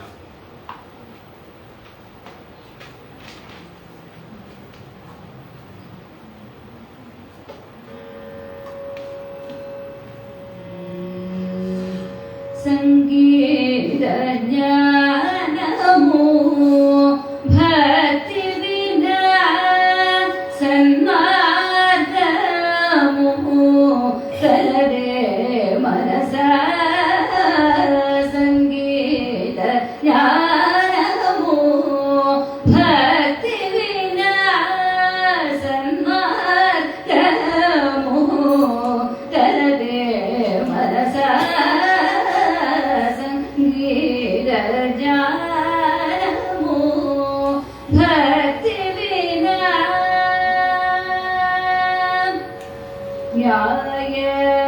న్యాయము తెలుసును జగమును మాయామయమని తెలుసును దూణ కాయజాతి షడ్రిపుల జయూచే కాయజాతి షడ్రిపుల జయూచే కార్యము తెలుసును త్యాగరాజాచిత సంగీత ജ്ഞാനമോ ഭക്തി വിനാ. ഭക്തി ഇല്ലാതെ നമ്മൾ എന്ത് പരിശ്രമിക്കുന്നതും നെല്ല് അരി കിട്ടാൻ വേണ്ടി നമ്മൾ നെല്ല് കുത്തുന്നതിന് പകരം പതിര് കുത്തുകയാണ്. അതിൽ നെല്ല് അകത്ത് അരിയില്ല നമുക്കറിയാം. കുറെ പതിരിങ്ങനെ കുത്തിക്കൊണ്ടിരുന്നിട്ട് എന്താ കാര്യം? അതേപോലെ നമുക്ക് ഭക്തി ഇല്ലാതെ എന്തിനെ സമീപിച്ചിട്ടും കാര്യമില്ല. അപ്പൊ പിന്നെ ഭക്തി ഉണ്ടാവാൻ പ്രത്യേകിച്ച് ഗൃഹസ്ഥർക്ക് ഭക്തി ഉണ്ടാവണമെന്നുണ്ടെങ്കിൽ ഭക്തിയോട് കൂടിയേ നമുക്ക് മുന്നോട്ട് പോകാൻ പറ്റൂ. അല്ലെങ്കിൽ നമുക്ക് ഗൃഹപുത്ര കളത്ര മിത്രാദികളെ ഉപേക്ഷിക്കാൻ ശക്തിയില്ലാവോ. ഇനി അതാണ് പറയാൻ പോണത്. ഉദ്ധവനോട് പറയാൻ പോവാണ്. അതായത് സാക്ഷാൽ ഭഗവാൻ പറഞ്ഞു കൊടുക്കുന്ന എന്താ വെച്ചാല് ഈ വൈരാഗ്യം വരണമെങ്കിൽ ഗൃഹപുത്ര കളത്രാദി മിത്രാദി എല്ലാരെയും ത്യജിക്കാൻ അറിയണം. അത് ഗൃഹസ്ഥന്മാർക്ക് പറ്റില്ല. അപ്പൊ പിന്നെ ഗൃഹസ്ഥന്മാരെ എന്താ ചെയ്യേണ്ടത്? ത്യജിക്കാൻ പറ്റില്ലെങ്കിൽ പിന്നെ എന്ത് ചെയ്യണം? അവര് ഭക്തിയെ പോഷിപ്പിക്കണം. ഭക്തിയെ കൊണ്ട് നിറയ്ക്കുക. അങ്ങനെ ഭക്തിയെ പോഷിപ്പിച്ചാൽ ഭക്തിയെ പോഷിപ്പിക്കാൻ വേണ്ടി പ്രാർത്ഥിക്കണം. അപ്പൊ എന്തുണ്ടാവും വെച്ചാല് പുറമേക്കുള്ള ത്യാഗം, അകത്തേക്കുള്ള ഒരു യോഗം എന്ന് പറഞ്ഞു കഴിഞ്ഞാൽ ഏതെങ്കിലും കുറച്ച് ശീർഷാസനം അല്ലെങ്കിൽ പലതരത്തിലുള്ള പോസ്, അതാണ് ഇപ്പൊ മനസ്സിലാക്കി പോയ ആൾക്കാർ. അങ്ങനെയല്ല. യോഗം എന്നുള്ള വാക്കിന് അർത്ഥം ചിത്തവൃത്തി നിരോധ. യോഗം എന്ന് പറഞ്ഞാൽ ചിത്തവൃത്തി നിരോധം. ചിത്തവൃത്തി കുറച്ചു മുമ്പ് പറഞ്ഞില്ലേ, മനസ്സ് പലതിക്കലും ഇങ്ങനെ കയറി ഇറങ്ങുക, അതിനാണ് വൃത്തി എന്ന് പറഞ്ഞത്. ഇങ്ങനെ നമ്മുടെ മനസ്സ് പലതിക്കലും കയറി ഇറങ്ങുന്നതിനെ നിർത്തുക എന്നുള്ളതിനാണ് യോഗം എന്നുള്ളത് പേര്. അപ്പൊ പുറമേക്കുള്ള ത്യാഗം അകത്തേക്കുള്ള ഒരു യോഗമാക്കണം. പിന്നെ അതേമാതിരി നോൺ എസെൻഷ്യൽ കാര്യങ്ങൾ കയറി ഇടപെടരുത്. അവനവന് ആവശ്യമില്ലാത്ത കാര്യങ്ങൾ അവനവൻ ഇടപെടരുത്. ഇത് വളരെ പ്രധാനം. എന്നിട്ട് ഇതിനുള്ള വഴികൾ ഉദ്ധവൻ ആദ്യത്തെ 5 അധ്യായം കഴിഞ്ഞോടുകൂടി ഉദ്ധവന് മനസ്സിലായി തുടങ്ങി. ഉദ്ധവന് ആകെക്കൂടി ദ്വാരകയില് ഒരു കാര്യങ്ങൾ ശരിയല്ല, അപശകനങ്ങൾ ഇങ്ങനെ കാണുക. അപ്പൊ ഉദ്ധവന് തോന്നി തുടങ്ങി ഭഗവാൻ മടങ്ങാനുള്ള, കാരണം കുറെ പ്രായമാണ്, സമപ്രായരാണ് ഉദ്ധവൻ. കാരണം അത്ര സഖാവാണ്. രാജസൂയം പോലെയുള്ള ഒരു മഹായാഗം നടത്തുന്നതിന് മുമ്പ് തന്നെ ഭഗവാൻ ജ്ഞാതസർവാർത്ഥനാണ്. എല്ലാം അറിയുന്ന ഭഗവാൻ തന്നെ യുധിഷ്ഠിരന് വേണ്ടി രാജസൂയം എന്ന യാഗം നടത്തി കൊടുക്കുന്നതിന് മുമ്പ് ഉദ്ധവനോട് വിളിച്ച് ചോദിച്ചു, അതെ ഉദ്ധവ, ഇങ്ങനെ ധർമ്മപുത്രര് രാജസൂയം നടത്തി തരണം എന്നൊരു അപേക്ഷയായിട്ട് വന്നിട്ടുണ്ട് ഒരു ഭാഗത്ത്. വേറൊരു സ്ഥലത്ത് നരകാസുരൻ 20,800 രാജാക്കന്മാരെ പിടിച്ച് അവിടെ കൊണ്ടുപോയിട്ട് തടങ്കലിൽ പാർപ്പിച്ചിരിക്കുകയാണ്. കാരണം നരകാസുരന്റെ പരമശിവന്റെ ഒരു പ്രത്യേക അനുഗ്രഹമുണ്ട്. അപ്പൊ അത്ര ബലമാണ്, ജലസന്ധിച്ചാടും കൂടിയാണ്. അപ്പൊ അങ്ങനെ അനവധി രാജാക്കന്മാര്, ആ രാജാക്കന്മാര് ഒരു ചെറിയൊരു ദൂതനെ പറഞ്ഞു വെച്ചിട്ട് ഭഗവാന്റെ അടുത്ത് കൃഷ്ണായ വാസുദേവായ ഹരയെ പരമാത്മനെ പ്രണത ക്ലേശനാശായ ഗോവിന്ദായ നമോ നമ എന്നുള്ള അതിപ്രശസ്തമായ ഭാഗവത ഗായത്രി എന്ന് പറയുന്ന ശ്ലോകം ഈ രാജാക്കന്മാര് പറയണതാണ്. ശ്രീകൃഷ്ണന്റെ അടുത്തേക്ക് ഭഗവാനോട് പറയണതാണ്. അങ്ങനെ ഒരു ദിക്കില് ഈ ഉദ്ധവന്റെ അടുത്ത് ചോദിക്കും ഭഗവാൻ, ഞാനിപ്പോ ഈ നരകാസുരനല്ല ജരാസന്ധൻ തടവിൽ പ്രാർത്ഥിച്ച 20,800 രാജാക്കന്മാരെ മോചിപ്പിക്കണോ, അല്ല യുധിഷ്ഠിരൻ എനിക്കൊരു രാജസൂയയാഗം നടത്തി തരണം എന്നൊരു ആഗ്രഹം പ്രകടിപ്പിച്ചിട്ടുണ്ട്. ഇതിൽ ഏതാ ഞാൻ ചെയ്യേണ്ടത്? അല്ലയോ ഉദ്ധവ ബുദ്ധിസത്തമാ, ഒന്ന് പറഞ്ഞു തരുമെന്ന് ഇങ്ങനെ ചോദിക്കുകയാണ് ഭഗവാൻ. അത്ര വേണ്ടപ്പെട്ട മന്ത്രിയായ ഉദ്ധവനെ അത്ര ഭഗവാന്റെ ഹൃദയം കൃത്യമായിട്ട് അറിയാം. പറയേണ്ട ആവശ്യമില്ല, പറയാതെ തന്നെ അറിഞ്ഞു ചെയ്യണമാണ് ഉദ്ധവൻ. അപ്പൊ ഉദ്ധവന് തോന്നി തുടങ്ങും. ആകെ കൂടി ദ്വാരകത്തെ മട്ടൊക്കെ കണ്ടപ്പോ ഇത് വേണ്ട രീതിക്കല്ല പോണത്. അപ്പോ എന്താ വെച്ചാൽ ഭഗവാനോട് ചോദിച്ചിട്ട് ഭഗവാനെ എന്തിനുള്ള ഈ പുറപ്പാടായത് എന്ന് ചോദിക്കുമ്പോൾ പറയും, ഭഗവാൻ പറയാണ് എൻ്റെ അവതാരത്തിന്റെ പ്രയോജനമൊക്കെ കഴിഞ്ഞു, നീ യാദവ വംശത്തിന്റെ ഹുങ്ക് കൂടി തീർത്തു കഴിഞ്ഞാൽ എനിക്ക് പോവാം, അതുകൊണ്ട് ഉദ്ധവ സർവം ത്യജിച്ചിട്ട് അങ്ങ് പോക്കോളൂ. അങ്ങനെ പറയാൻ എളുപ്പമാണ്. ഈ ദ്വാരക ഇവിടുത്തെ ആൾക്കാരെ ബന്ധുക്കളെ ഇവരെയൊക്കെ ത്യജിച്ചിട്ട് പോവാൻ പറയണ ഭഗവാനാണെങ്കിൽ 16,108 പത്നിമാരെ, അതിലൊക്കെ ഓരോ പത്നിമാരിലെ 10 മക്കള്, അവരെല്ലാവരും 10 ആൺമക്കള് 1 പെൺമക്കള്, അവരൊക്കെ പഠിപ്പിക്കാൻ ഒരു യൂണിവേഴ്സിറ്റി ഒക്കെ ആയിരുന്നു അത്ര ആ ദ്വാരകയിലെ അധ്യാപകന്മാര് കുട്ടികളൊക്കെ പഠിപ്പിക്കാൻ. ഇതൊക്കെ ഭാഗവത്തിൽ വരും. അത്രയും വിപുലമായ കുടുംബത്തിനെ വിട്ട് ഭഗവാൻ പോവാൻ തയ്യാറാണ്. ഉദ്ധവ സർവം ത്യജിച്ചു പൊക്കോളൂ. അപ്പൊ ഉദ്ധവൻ നമസ്കരിക്കുകയാണ്. അങ്ങനെ എല്ലാം ത്യജിച്ചു പോകാൻ പറ്റില്ല, അതിനുള്ള മനസ്ഥിതി ഉണ്ടാവണല്ലോ, എല്ലാം പരിത്യജിച്ച് പോവാനുള്ള മനസ്ഥിതി ഉണ്ടാകുമാറ് എന്നെ ഒന്ന് ഉപദേശിക്കണം എന്ന് പറയുമ്പോഴാണ് അപ്പൊ ഭഗവാൻ പറഞ്ഞു കൊടുക്കും, അതെ ഉദ്ധവ, മോക്ഷഹേതുവാണ് ഈ ദേഹം. ഈ ദേഹം കിട്ടിയിരിക്കുന്നത് എന്തിനാ വെച്ചാൽ ഇവിടെ കുറെ കാലം ദ്വാരകയിൽ സുഖമായിട്ട് താമസിച്ചു, അത് കഴിഞ്ഞ് ഇന്ദ്രപ്രസ്ഥത്തിൽ കുറെ കാലം താമസിച്ചു, അത് കഴിഞ്ഞാൽ കുറെ കാലം ഹസ്തിനാപുരിയിൽ താമസിച്ചു, അത് കഴിഞ്ഞാൽ കുറെ കാലം കാശിയിൽ പോയി താമസിച്ചു. അതിനുള്ളതല്ല, ഈ ദേഹം തന്നെ മോക്ഷം കിട്ടാൻ വേണ്ടിയിട്ട് ഉണ്ടാക്കിയിരിക്കുന്ന ഒരു ഉപാധിയാണ്. എങ്ങനെയാണോ ഒരു വലിയ കുപ്പി നെയ്യ് കൊണ്ടുവന്നു വന്ന് കുറച്ചൊരു ഉപസ്തരണത്തിന് വേണ്ടി കുറച്ച് നെയ്യ് എടുക്കണമെന്നുണ്ടെങ്കിൽ ഒരു സ്പൂൺ ഒരു ഉപാധിയല്ലേ, അതേപോലെ മോക്ഷം കിട്ടാനുള്ള ഒരു ഉപാധിയാണ് ഈ ദേഹം. അതുകൊണ്ട് മോക്ഷം കിട്ടാൻ വേണ്ടിയിട്ട് ഇപ്പോൾ തന്നെ പരിശ്രമിച്ച് തുടങ്ങിക്കോളൂ എന്നുള്ള പറയാണ്. അപ്പോൾ അതും ഇതൊക്കെ എല്ലാ മഹാന്മാരും ഈ ആശയങ്ങളിലെത്തി ഇങ്ങനെ കളിച്ചിട്ടുണ്ട്. നമ്മുടെ ഈ ഭാരത ഭൂമിയുടെ ഒരു വലിയൊരു അനുഗ്രഹം.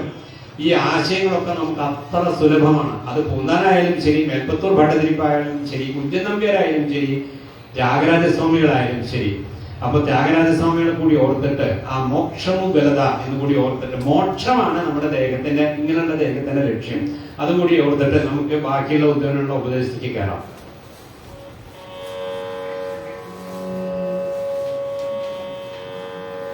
മോക്ഷമു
മോക്ഷം വേണോ?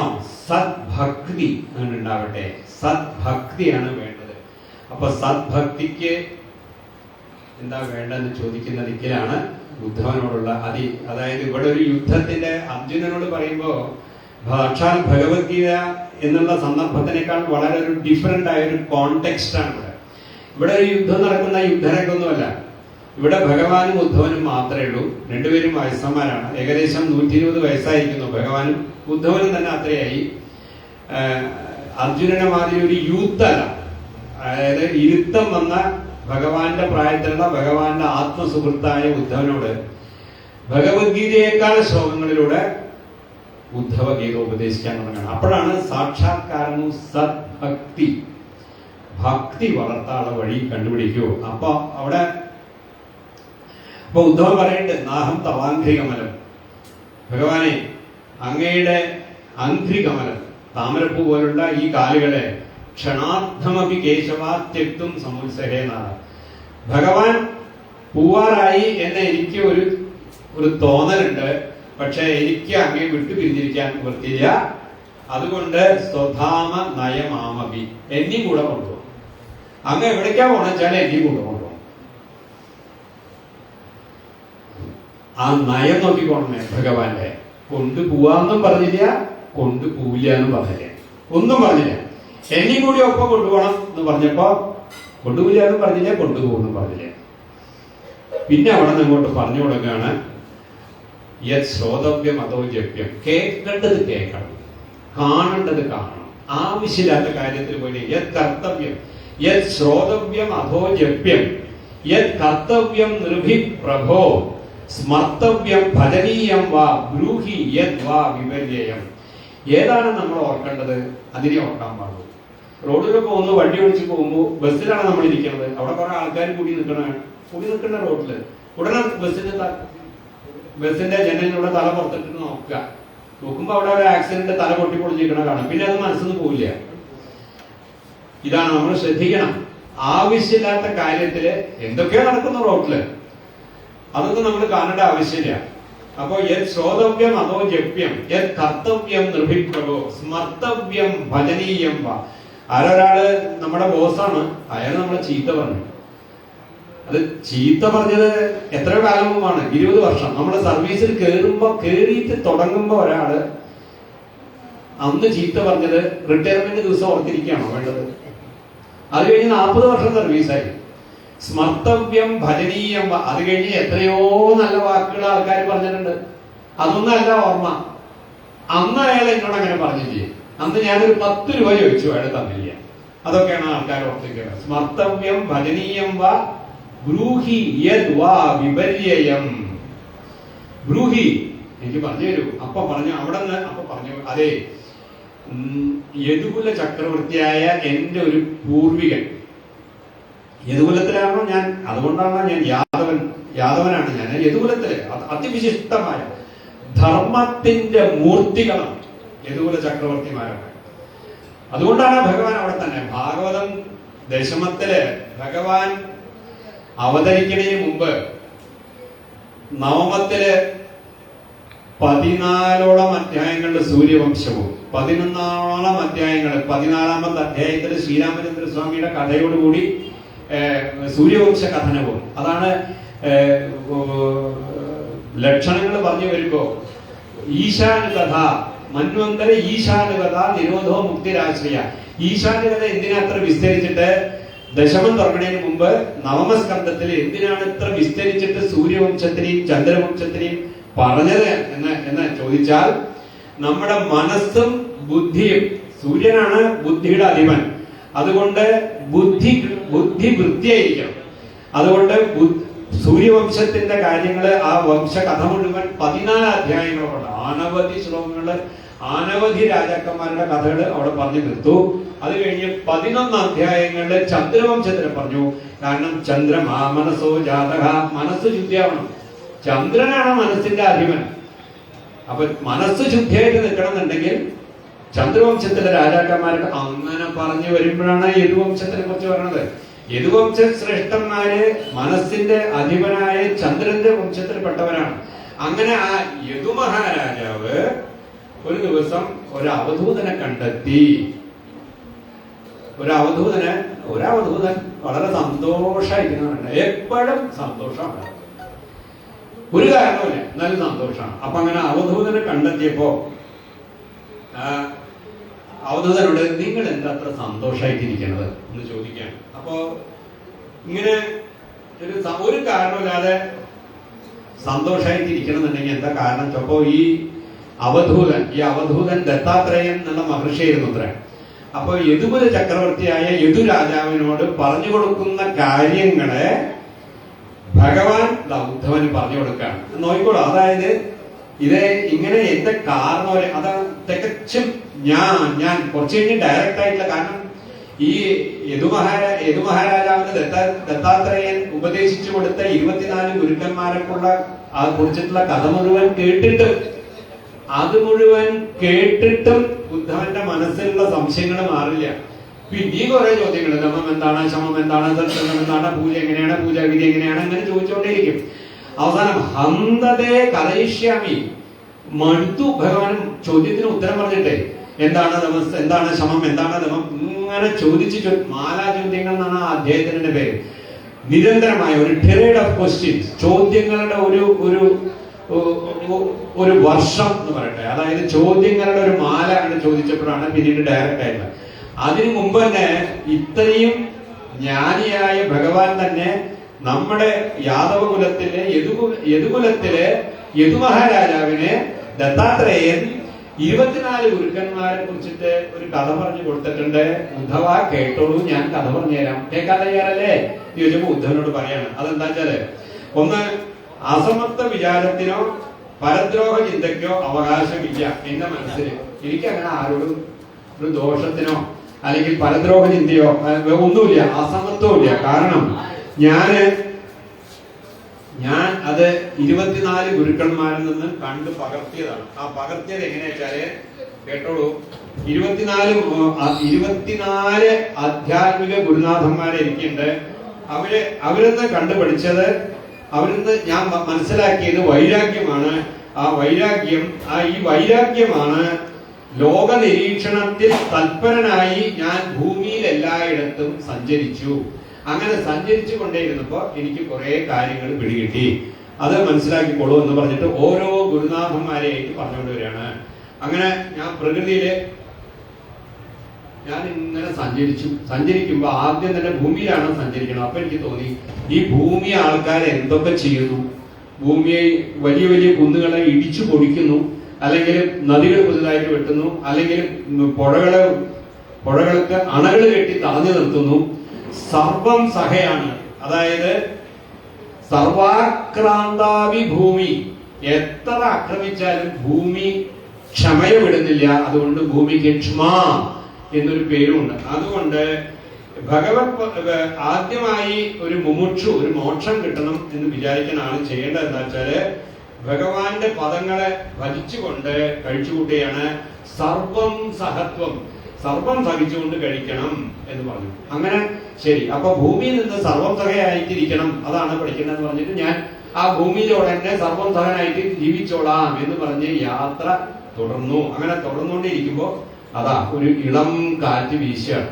ആ കാറ്റ് വീശുമ്പോ എനിക്ക് അഭിമുഖമായിട്ട് വീശി ദത്താത്രേയൻ പറയാണ് യദു മഹാരാജാവിനോട്, അപ്പോ സുഗന്ധത്തെയും ദുർഗന്ധത്തെയും രണ്ടിനെയും വഹിച്ചുകൊണ്ട് വരുന്ന കാറ്റ് ഒരു നല്ല ഒരു റോസ് ഗാർഡനിലൂടെയാണ് വരണെച്ചാല് കാറ്റിന് സുഗന്ധം ഉണ്ടാവും. അല്ലാതെ ഡ്രെയിനേജിന്റെ പരിസരത്തിലൂടെയാണ്, കോർപ്പറേഷന്റെ എവിടെയെങ്കിലും ഡ്രെയിനേജ് കൂട്ടി അതിന്റെ അടുത്തൂടെയാണ് വരണെച്ചാൽ അതിന് ദുർഗന്ധം ഉണ്ടാവും. ഇത് രണ്ടിന്നും കുറെ ദൂരം പോയാൽ രണ്ടും മാറും.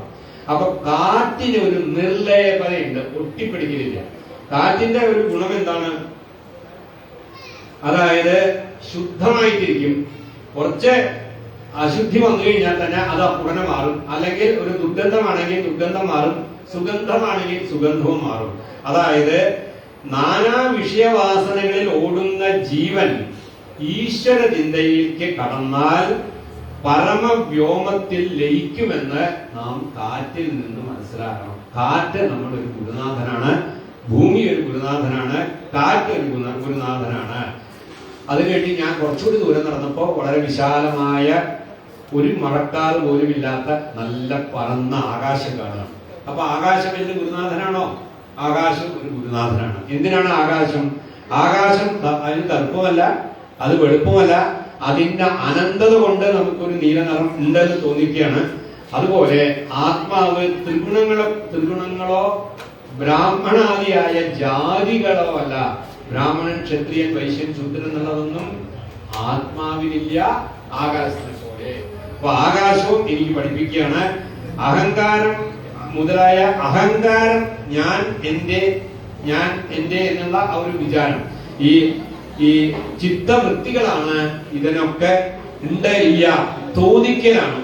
ഇപ്പൊ നല്ല കറുത്തിരുന്ന മേഘം വന്നു കഴിഞ്ഞാൽ ആകാശത്തിന് കറുത്ത നിറമാണെന്ന് തോന്നുന്നു. മേഘങ്ങളൊന്നും ഇല്ലെങ്കിൽ വെളുത്ത നിറമാണ് കാണുന്നതെങ്കിൽ വെളുത്ത മേഘങ്ങളെ കൊണ്ട് മൂടിയതാണെങ്കിൽ വെളുപ്പാണ് ആകാശം എന്ന് തോന്നുന്നു. എന്തായാലും രണ്ടുമല്ല. പിന്നെയും കുറെ ദൂരം ഞാൻ നടന്നു. അപ്പൊ ഗംഗാനദി തീരത്തെത്തി. ഇദ്ദേഹം പറഞ്ഞു കൊടുക്കുകയാണ്, അതായത് യദുമഹാരാജാവിന് ദത്താത്രേയം പറഞ്ഞു കൊടുക്കുകയാണ്, ഞാനിങ്ങനെ ആകാശത്തിനെ കണ്ടും ഭൂമിയെ കണ്ടും കാറ്റും കൊണ്ട് ഞാൻ ഗംഗാതീരത്തെത്തി. ഗംഗാതീരത്ത് സ്വച്ഛമായ നല്ല ജലം. ആ ജലത്തിലെ കുറെ വെള്ളം ഞാൻ എടുത്ത് കുടിച്ചു. അപ്പോ ഗംഗാതലത്ത് നിന്ന് ഞാൻ പഠിച്ച ഒരു പാഠം പഠിച്ചു. എന്താ പഠിച്ചതറിയോ? നഹ്യമ്മയാനി തീർത്ഥാനി ദേവാമൃച്ഛിലാമയ. അതായത് ഈശ്വര സ്മരണ കൊണ്ട് സമീപിക്കുന്ന ആൾക്കാരെ പരിശുദ്ധരാക്കാനുള്ള കഴിവ് ഗംഗയ്ക്കുള്ളത് പോലെ നമുക്കൊരു അകത്ത് സ്ഥിരമായ ഒരു ഈശ്വര ചിന്തയുണ്ടെങ്കിൽ നമ്മളുടെ അടുത്ത് കുറച്ച് അങ്ങനെ ഈശ്വര ചിന്തയല്ല പാപഭംഗിതമായ ആൾക്കാർ വന്നാലും നമ്മള് അവരുടെ പാപമില്ലാതെ ആക്കാന്നല്ലാതെ നമ്മളുടെ മീതെ ഗംഗയ്ക്ക് ഇവരുടെ പാപങ്ങളൊന്നും വരുന്നില്ലല്ലോ. ഗംഗയ്ക്ക് എവിടെയാ? ഗംഗയ്ക്ക് വരുന്ന ആൾക്കാരൊക്കെ മുങ്ങി ഗംഗയിൽ വെച്ച് എത്രയോ പാപം ചെയ്ത ആൾക്കാർ ഗംഗയിൽ മുങ്ങുന്നില്ലേ? അപ്പൊ ഈ പാപങ്ങളൊക്കെ എവിടെയാ പോകുന്നത്? അതും ഭാഗവത്തിന്റെ എന്താ വരിക? ഗംഗയ്ക്ക് വന്നു ചേരുന്ന പാപങ്ങള് ഗംഗയില് ചില ആൾക്കാർ വന്ന് കുളിച്ചു കഴിഞ്ഞാൽ ഗംഗയുടെ പാപങ്ങളൊക്കെ പോകുത്രേ. ആരാ വന്ന് കുളിക്കേണ്ട അറിയോ? സ്വാന്തസ്തേന ഹൃദയസ്തേന. അകത്ത് ഒരു ഗദാധരനായ ഒരു സ്വാമിയെ ധരിച്ചുകൊണ്ടുള്ള സജ്ജനങ്ങൾ ഉണ്ടല്ലോ. അകത്ത് എന്റെ അകത്തുണ്ട് ആ ഭഗവാൻ ജനാർദ്ദനൻ. ആ ജനാർദ്ദനൻ ഗദാധാരിയായിട്ട് എന്റെ അകത്ത് വിലസുന്ന സജ്ജനങ്ങൾ വന്ന് ഗംഗയിൽ കുളിക്കുമ്പോ ആ ദുർജനങ്ങൾ ചെയ്ത പാപം ചെയ്ത് അവിടെ ഉപേക്ഷിച്ചു പോയ പാപങ്ങളെയൊക്കെ ഈ സജ്ജനങ്ങളുടെ സ്പർശം കൊണ്ട് ഗംഗാജലം അവനവന്റെ പാപത്തിന് കഴുകിക്കളയാണ്. അത്ര മഹിമയുണ്ട് സജ്ജനങ്ങൾക്ക്. അപ്പൊ അങ്ങനെ ഗംഗയിൽ നിന്ന് പാപങ്ങൾ, പല ആൾക്കാരുടെ പാപങ്ങളെ എന്റെ മീതെ വന്ന് ഏശാതിരിക്കാനുള്ള വഴി ഞാൻ മനസ്സിലാക്കി പോയി. കുറച്ചുകൂടി ദൂരം, ഗംഗാതീരത്ത് നിന്ന് കുറച്ചുകൂടി ദൂരം ഞാൻ പോയപ്പോ അത് അവിടെ വലിയൊരു കാട്ടുതീ പടർന്നു പിടിച്ചിരിക്കുന്നു. ആ കാട്ടുതീയിലെ പലതരം വൃക്ഷങ്ങളും പലതരം കൊമ്പുകളും പലതരം വള്ളിപ്പടപ്പുകളിലും തീ പടരുന്നുണ്ട്. പക്ഷേ എല്ലാ ദിക്കിലും തീക്ക് ഒരേ നിറം, തീക്ക് ഷേപ്പിൽ വ്യത്യാസമില്ല, തീക്ക് നിറത്തിന് വ്യത്യാസമില്ല. തീന്റെ അകത്ത് എന്ത് കത്തിച്ചാലും അതിനെ ഭസ്മമാക്കും. അതില് പ്ലാസ്റ്റിക് ഇട്ടാലും ചന്ദനത്തിന് ഇട്ടാലും കർപ്പൂരം ഇട്ടാലും തീ അതിനെ ഭസ്മമാക്കി കളയും. അതുപോലെ ജ്ഞാനാഗ്നി കൊണ്ട് നമ്മുടെ അകത്തുള്ള ജ്ഞാനാഗ്നി കൊണ്ട് നമ്മളുടെ അകത്തുള്ള ഈ അജ്ഞാനത്തിനെ ഇല്ലാതാക്കിക്കൊള്ളണമെന്ന് ഞാൻ കാട്ടുതീയിൽ നിന്ന് പഠിച്ചു എന്ന് പറഞ്ഞു കൊടുക്കുകയാണ്. അത് മാത്രമല്ല പിന്നെയും അനവധി കാര്യങ്ങളാണ്. ജാതു കാമാനാം ഉപഭോഗേന ശാമ്യതേ. അഗ്നി പഠിപ്പിച്ച വേറൊരു മഹത്തായ പാഠം എന്താണെന്നറിയോ? യദു മഹാരാജാവേ, ജാതു കാമാനാം ഉപഭോഗേന ശാമ്യതേ അവിഷാ കൃഷ്ണവത്മേവ. എന്തെങ്കിലും ഒരു കാര്യങ്ങൾ കാമം കൊണ്ട് നേടുന്ന കാര്യങ്ങള് അത് വീണ്ടും നേടിക്കൊണ്ടേയിരുന്നാൽ ആ നേടിക്കഴിഞ്ഞാൽ ആ കാമം നശിക്കുമെന്ന് വിചാരിക്കുന്നത് ശുദ്ധഭോഷ്കാണ്. എങ്ങനെയാണോ അഗ്നിയിൽ തീ വീണ്ടും വീണ്ടും നെയ്യൊഴിച്ചാൽ വീണ്ടും വീണ്ടും അഗ്നി വീണ്ടും ആളി കത്താന്നല്ലാതെ നെയ്യൊഴിച്ചാൽ അഗ്നി കെടുവോ? ഇല്ല. അതേപോലെയാണ് നമ്മളുടെ അകത്ത് എന്തെങ്കിലും ഒരു കാമുണ്ടായി, ഒരു ലോട്ടറി ടിക്കറ്റ് അടിച്ചു. അപ്പൊ ആദ്യം ലോട്ടറി ടിക്കറ്റ് എടുത്തപ്പോ 50,000 കിട്ടി. എന്നാ ശരി, 50,000 കിട്ടിയല്ലോ, മതി എന്ന് പറഞ്ഞ് നിർത്താൻ തോന്നുമോ? ഇല്ല. അപ്പൊ തോന്നുന്നു 500 രൂപയുടെ ടിക്കറ്റ് എടുക്കാം, 15 കോടി അടിക്കാം. അപ്പൊ 500 രൂപയുടെ ടിക്കറ്റ് എടുത്ത് 15 കോടി അടിച്ചു തന്നെ വിചാരിക്കാം. അപ്പൊ തോന്നും ഇതല്ലല്ലോ, ഇതിനെക്കാളും കൂടിയ വലിയ വലിയ ലോട്ടറികളൊക്കെ ദുബായിലുണ്ടല്ലോ, എല്ലാ വർഷവും നടക്കുന്നുണ്ടല്ലോ ആനുവൽ ഫെസ്റ്റിവൽ.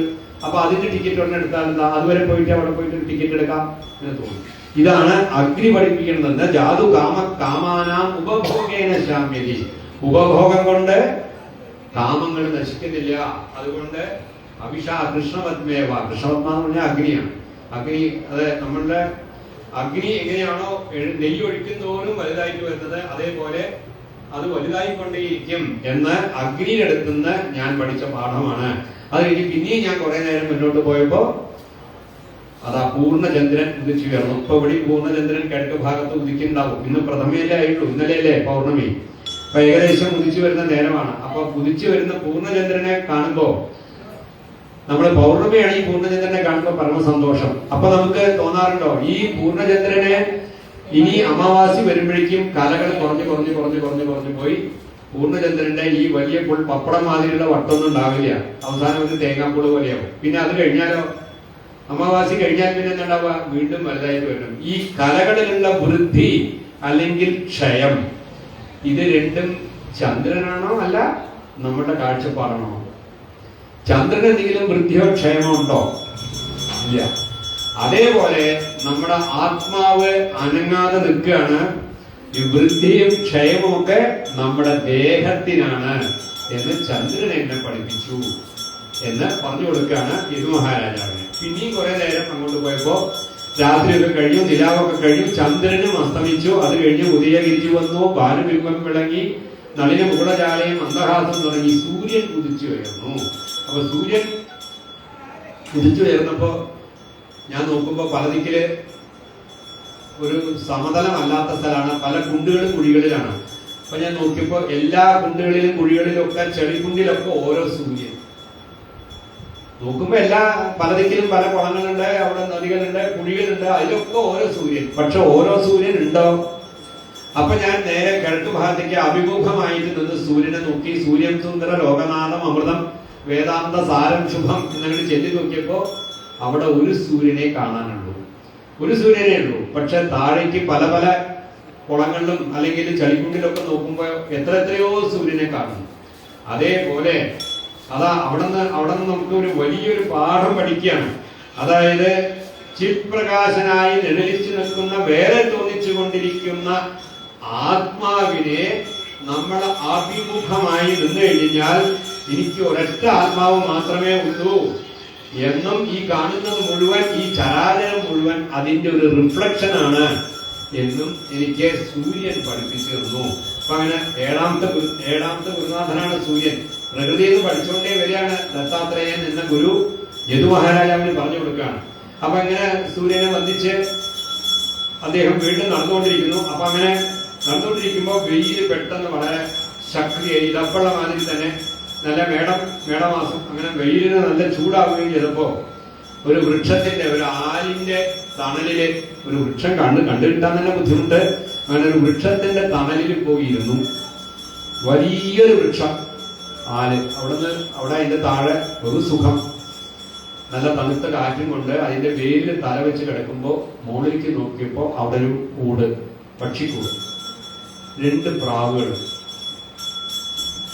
2 പ്രാവിന്റെ കുട്ടികൾ അവിടെ എങ്ങനെ ഇരുന്ന് തന്നെത്താൻ അങ്ങോട്ടും ഇങ്ങോട്ടും പറക്കാറായിട്ടില്ല, ചുണ്ടുകളൊക്കെ കൂട്ടി ഉരുമി അങ്ങനെ നിൽക്കുകയാണ്.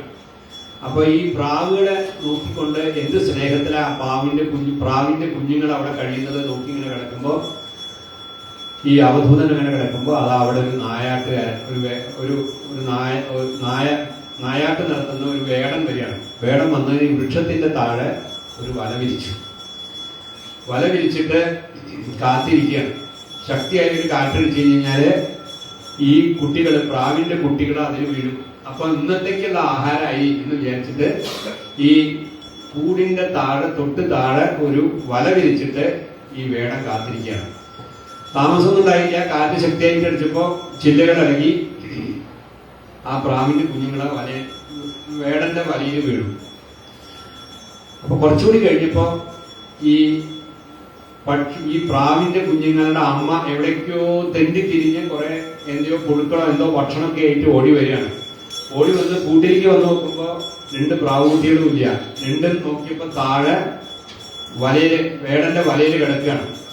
ഒട്ടും വിചാരമില്ലാതെ, അയ്യോ എന്റെ കുട്ടികളില്ലാതെ, ഈ കുട്ടികളില്ലാതെ ഞാൻ എങ്ങനെയാ ജീവിക്കുക എന്നുള്ളൊരു വിഷമത്തില് ഈ അമ്മ പ്രാവ് ആ വലയിലേക്ക് ചാടി അതും പോയി ആ വലയിൽ വിട്ടു. അപ്പൊ 2 കുട്ടികളുമായി അമ്മയായി ആ വേടന്റെ വലയിൽ കിടന്ന് ചിറകിട്ടടിക്കുകയാണ്. ഇത് കണ്ടുകൊണ്ട് വരികയാണ് അച്ഛൻ പ്രാവ്, അതായത് ഗൃഹനാഥനായ ആൺ പ്രാവ് ഇത് കൊണ്ടുവരികയാണ്. അയ്യോ എന്റെ പത്നി, എന്റെ 2 കുട്ടികളെ ഇതില്ലാതെ ഞാൻ എങ്ങനെ കഴിയാ, ഈ കുട്ടികൾക്ക് വേണ്ടിയിട്ടാണല്ലോ ഞാൻ ജീവിക്കാൻ എന്നെ ഈ പെൺപ്രാവിന് ഈ എന്റെ പത്നിയായ പെൺപ്രാവിന് വേണ്ടിയിട്ടാണോ ഞാൻ ഇത്രയും കാലം പാടുപെട്ട് ഇത്രയും പുഴുക്കളും അത് ഭക്ഷണങ്ങളൊക്കെ തേടിക്കൊണ്ട് വരുന്നിട്ട് ഈ ആൺപ്രാവും ആ വലയ്ക്ക് ചാടുകയാണ്. ഇത്രയും ഇപ്പൊ കുടുംബം മുഴുവൻ, ഭർത്താവ്, ഭാര്യ, 2 കുട്ടികള്, ഇതൊക്കെ എല്ലാം കൂടി വേടന്റെ വലയിൽ പെട്ടു. അങ്ങനെ ഇരിക്കുമ്പോ സന്ധ്യയായി.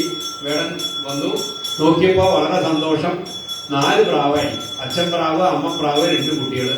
ഇതിനെല്ലാത്തിനെയും പിടിച്ചെടുത്തോണ്ട് വേടൻ പോയി. ഇവിടെന്ന് ദത്താത്രേയൻ ഒരു പാഠം മനസ്സിലാക്കുകയാണ്. അതായത് കുട്ടികൾ അതിൽ പെട്ടു എന്ന് പറഞ്ഞാൽ അമ്മയെടുത്ത് ചാടേണ്ടിയില്ല. കുട്ടികളൊക്കെ ഇപ്പൊ എന്താ ചെയ്യാം? കുട്ടികളെ ചിലപ്പോ വേടൻ ഈ കുഞ്ഞുങ്ങളെ കൊണ്ട് കുഞ്ഞുങ്ങളുടെ മീതെ നിന്ന് വലിയൊരു മാംസമൊന്നും കിട്ടാനില്ല എന്ന് പറഞ്ഞിട്ട് ഈ വല തിരിച്ചെടുക്കുമ്പോ ചിലപ്പോ വലിച്ചെറിഞ്ഞിട്ട് പോയേനെ. അതിനൊന്നും ക്ഷമിക്കാതെ ഈ പെൺപ്രാവ് ആദ്യം ചാടി. പെൺപ്രാവ് ആദ്യം ചാടി എന്ന് കണ്ടിട്ട് ഈ ആൺപ്രാവും പിറകിൽ ചാടുകയാണ്. അവിടെ നിന്ന് ഈ ദത്താത്രേയൻ പഠിച്ച എന്താ വെച്ചാല് ഇനി ഒരടി കൂടി വെച്ച് കഴിഞ്ഞാല് മുക്തിയുടെ മണിഗോപുരത്തിലെത്താം, മോക്ഷം കിട്ടാം എന്നൊരു മഹത്തായ നിലയിലാണ് നമ്മുടെ മനുഷ്യ ജീവിതം എത്തി നിൽക്കുന്നത്. ഒന്ന് ശ്രദ്ധിച്ചാൽ മതി. ഭക്തി കൊണ്ട് സുലഭമായ മുക്തി കിട്ടാൻ ഇത്ര അടുത്ത് കിട്ടിയിരിക്കുന്ന ഒരു മനുഷ്യജന്മം എത്തിയിട്ട് അതിനെ നമ്മുടെ കഴുത്തിനടിയിച്ച മണി പോലെ നമ്മുടെ കയ്യിൽ കിട്ടിയ ഈ ദേഹത്തിനെ നമ്മൾ വേണ്ട പോലെ മോക്ഷമാർഗത്തിലേക്ക് തിരിച്ചു വിടാതെ നമ്മൾ അതിനെ കളഞ്ഞു കുടിക്കുകയാണ്. ഇതാണ് കബോധം. കബോധം എന്ന് പറഞ്ഞാൽ പ്രാവ്.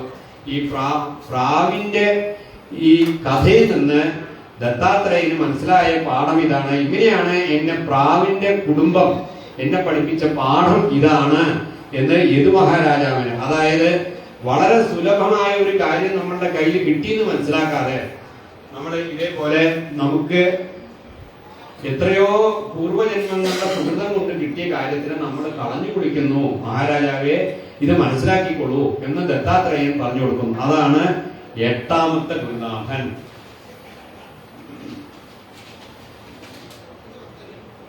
അപ്പോ ഭക്തി കൊണ്ട് നമുക്ക് ഈ മുക്തിയിലേക്ക് പോകാം എന്ന് പറയുമ്പോ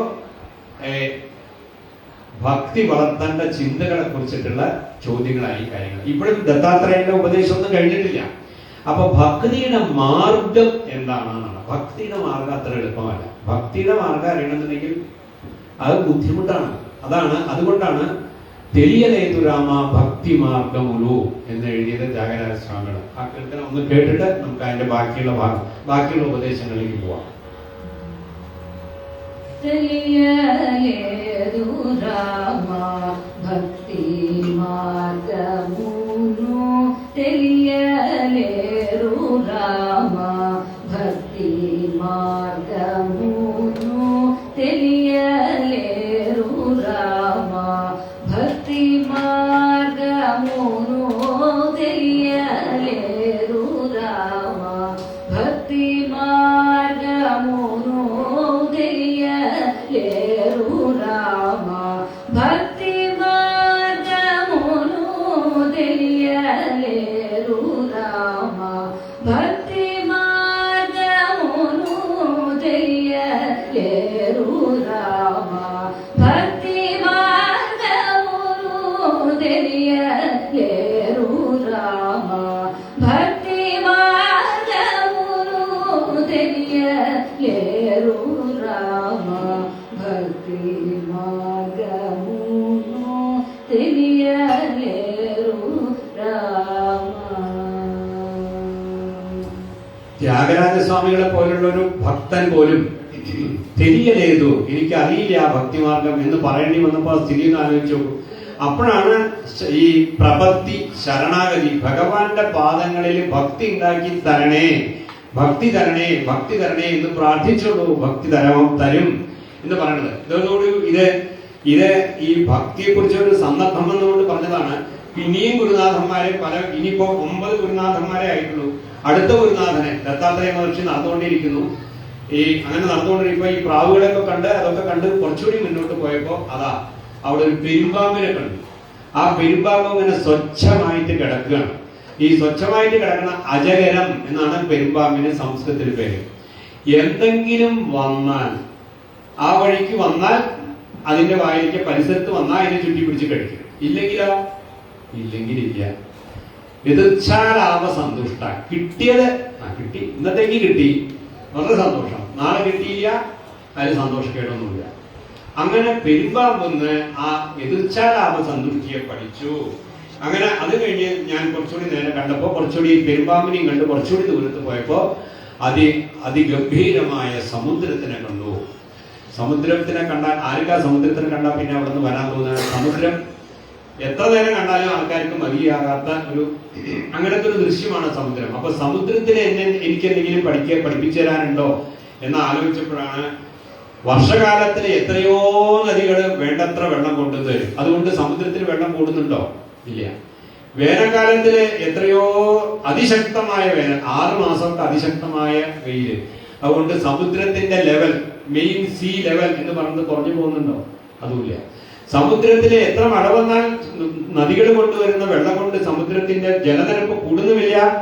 അതിശക്തമായ വേനലിൽ സമുദ്രത്തിന്റെ ജലനിരപ്പ് കുറയുന്നുമില്ല. വേലിയേറ്റത്തിന്റെയും വേലിയിറക്കത്തിന്റെയും കാര്യമല്ല പറഞ്ഞത്.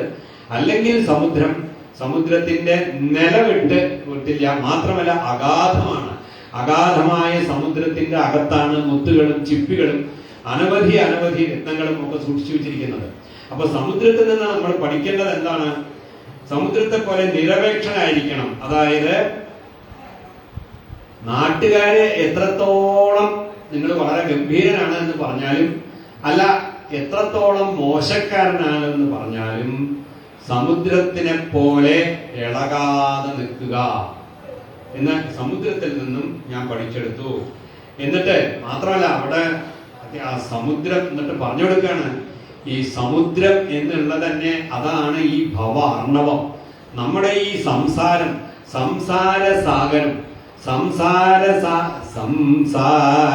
സംസാരവാരിനിധി തന്നിൽ വീണുഴലുന്ന പുംസാമശേഷാത്തി തീർത്തുകൊള്ളുവാൻ. സംസാരവാരിനിധി തന്നിൽ വീണുഴലുന്ന പുംസാമശേഷാത്തി തീർത്തുകൊള്ളുവാൻ കംസാരിയായ തവ പാദങ്ങൾ.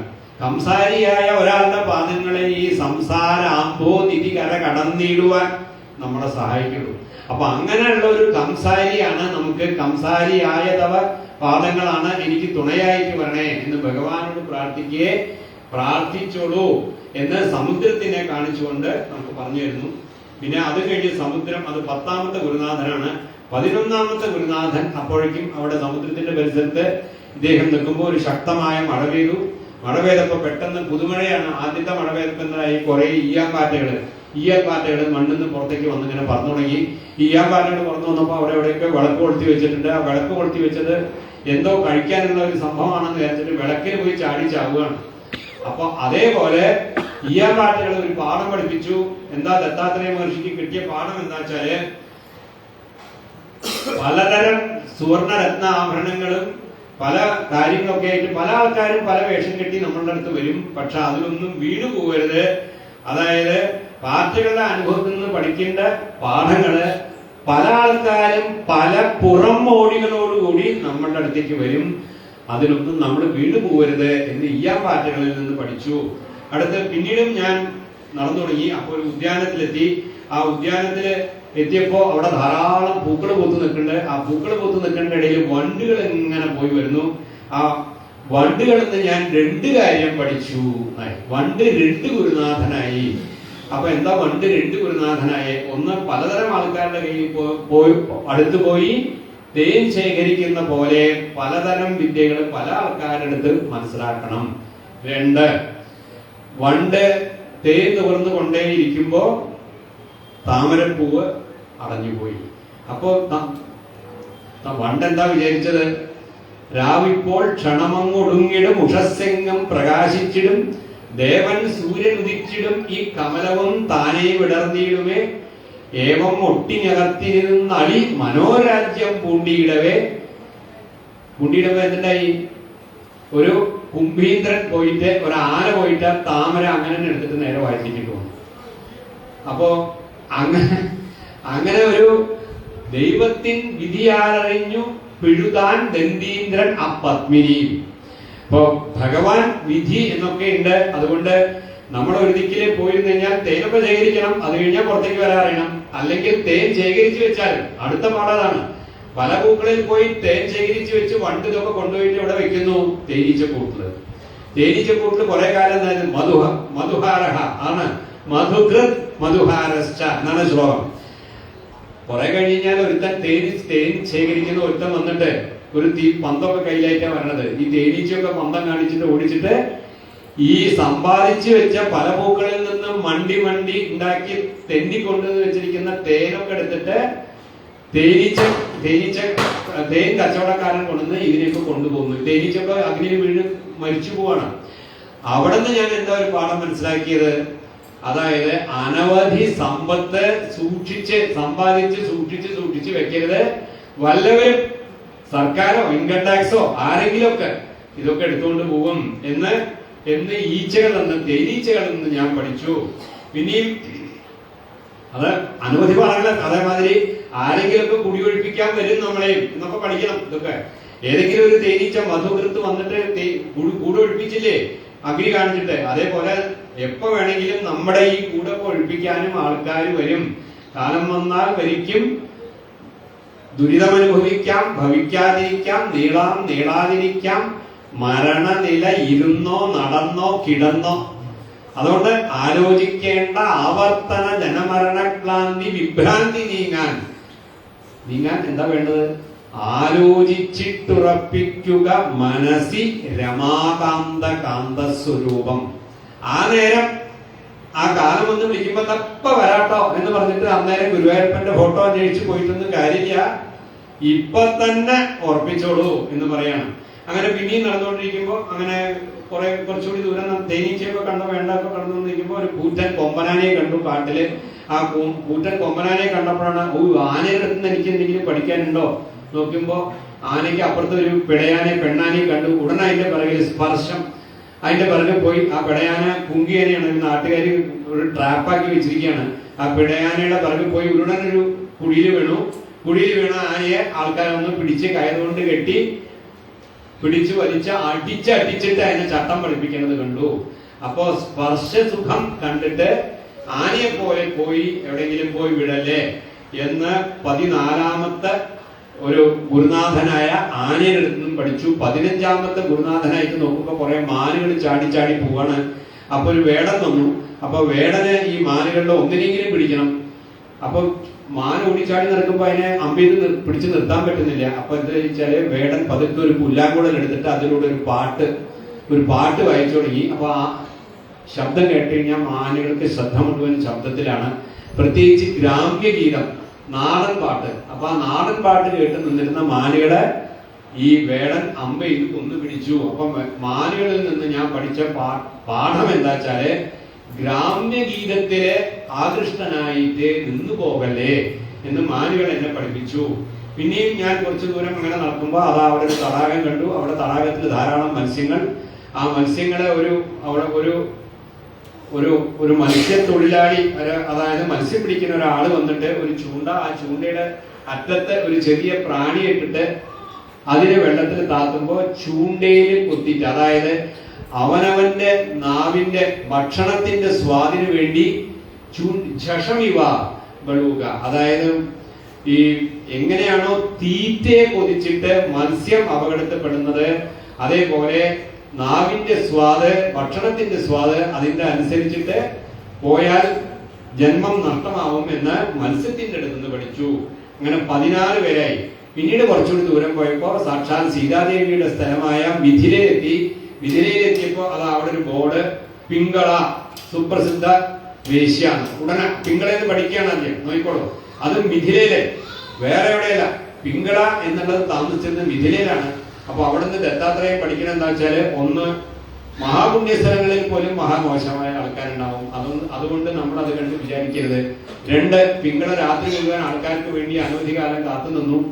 പക്ഷെ അന്ന് ആരും വന്നില്ല. അതുകൊണ്ട് നൈരാശ്യമാണ് പരമമായ സുഖം, ആശയാണ് ഏറ്റവും വലിയ ദുഃഖം. അതുകൊണ്ട് ആശയ്ക്ക് പിറകിൽ പോകരുത്, ആശ ദുഃഖത്തിന് കാരണമാക്കും എന്ന് പരം സൗഖ്യം ഹി നൈരാശ്യം സ്വൈരിണ്യാവഹ പിങ്കള. നൈരാശ്യം എന്നത് നല്ല സുഖം എന്ന് സാരയാം പിങ്കള ചൊന്നതു ചേരുമേ എന്ന് പിങ്കള എന്ന സ്ത്രീയിൽ നിന്ന് ഞാൻ പഠിച്ചു. അതാണ് അവിടുന്ന് കിട്ടിയ ആശാനാമ മനുഷ്യാണാം കാചിത് ആശ്ചര്യ ശൃംഖല. ഒരു പ്രത്യേക തരത്തിലുള്ള ഒരു ചങ്ങലയാണ് അത്ര ആശ. ഈ ആശ ഒരു പ്രത്യേക തരത്തിലുള്ള ചങ്ങലയാണ്. യയാ ബദ്ധ പ്രതാവന്തി. ആ ആശയാകുന്ന ചങ്ങല കൊണ്ട് ബന്ധിക്കപ്പെട്ട് കഴിഞ്ഞാൽ ആൾക്കാർ ആ ആശയുടെ പിറകിൽ ഓടിത്തുടങ്ങും. എന്നാൽ ആ മുക്ത തിഷ്ടന്തി പങ്കുവൽ. എന്നാൽ ആശയാകുന്ന ചങ്ങലയിൽ നിന്ന് മോചനം കിട്ടിയ ആൾക്കാരെ തിഷ്ടന്തി പങ്കുവൽ. ആരെ എന്ത് വഴി കാണിച്ചോട്ടെ, നമുക്കൊരു അനക്കമില്ല എന്നുള്ള രീതിക്ക് അങ്ങനെ ഒരു ആശ്ചര്യ ശൃംഖലയാണ്. അങ്ങനെ പിങ്കളയിൽ നിന്നും ഒരു പാഠം പഠിച്ചു. പിന്നീട് കുറെ കേട്ടപ്പോ ആൾക്കാർ തിരക്കൊക്കെ കയറി. ഏതോ ഇലക്ഷൻ ഫൈനൽ ഡേ, ആൾക്കാരുടെ ജാഥയാണ്, സമാപന സമ്മേളനമാണെന്നൊക്കെ വിചാരിച്ചിട്ട് നോക്കിയപ്പോ അതിന്റെ അവര് പോണ വഴിക്ക്, ആ പ്രൊസഷൻ പോണ വഴിക്ക് ഒരു കൊല്ലൻ അയാളുടെ ശരം ഉറപ്പിക്കണ കാണുകയാണ്. അയാളുടെ രാജാവ് നല്ല മൂർച്ചയുള്ള അമ്പ് ഉണ്ടാക്കാൻ പറഞ്ഞിട്ടുണ്ട്. അപ്പൊ അയാൾ അതിന് ഓരോന്നായിട്ട് വളരെ ശ്രദ്ധിച്ച് അമ്പുകൾ ഇങ്ങനെ ഉണ്ടാക്കിക്കൊണ്ടിരിക്കുകയാണ്. അപ്പൊ അങ്ങനെ കൊണ്ടിരിക്കുമ്പോ ഈ ദത്താത്രേയൻ അവരോട് പോയിച്ചിട്ട് ചോദിച്ചു, ഹേ അമ്പുകൾ ഉണ്ടാക്കുന്ന അല്ലയോ സുഹൃത്തെ, താങ്കൾ ഇതുവഴിക്ക് ഇപ്പൊ ഒരു പ്രൊസഷൻ പോയില്ലോ, അത് ആരാ എന്താന്ന് ചോദിച്ചപ്പോ അങ്ങനെ ഏത് പ്രൊസഷൻ, ഞാനൊന്നും അറിഞ്ഞിട്ടില്ല, ഞാനിവിടെ എന്റെ കാര്യത്തിൽ ശ്രദ്ധിക്കില്ലേ, ഞാൻ ഈ അമ്പിന് മൂർച്ചയാക്കി കൊണ്ടിരിക്കുകയാണ്, ഇതിന് വേണ്ടമാരി മൂർച്ച കയറിയില്ലെങ്കിൽ നാളെ രാജാവ് എന്നെ ശിക്ഷിക്കും. ഇതൊക്കെ ആ ശ്രദ്ധ അതിന് പഠിപ്പിക്കുകയാണ്. ഇപ്പൊ ആ അസ്ത്രകാരൻ എന്നെ എങ്ങനെയാണ് ഒരു കാര്യത്തിൽ കമ്മിറ്റഡ് ആയ ഒരു കാര്യത്തിൽ എത്രത്തോളം ശ്രദ്ധയോടെ നിൽക്കണം എന്ന്, അത്രത്തോളം ശ്രദ്ധയോടുകൂടി നിൽക്കണം എന്നുകൂടി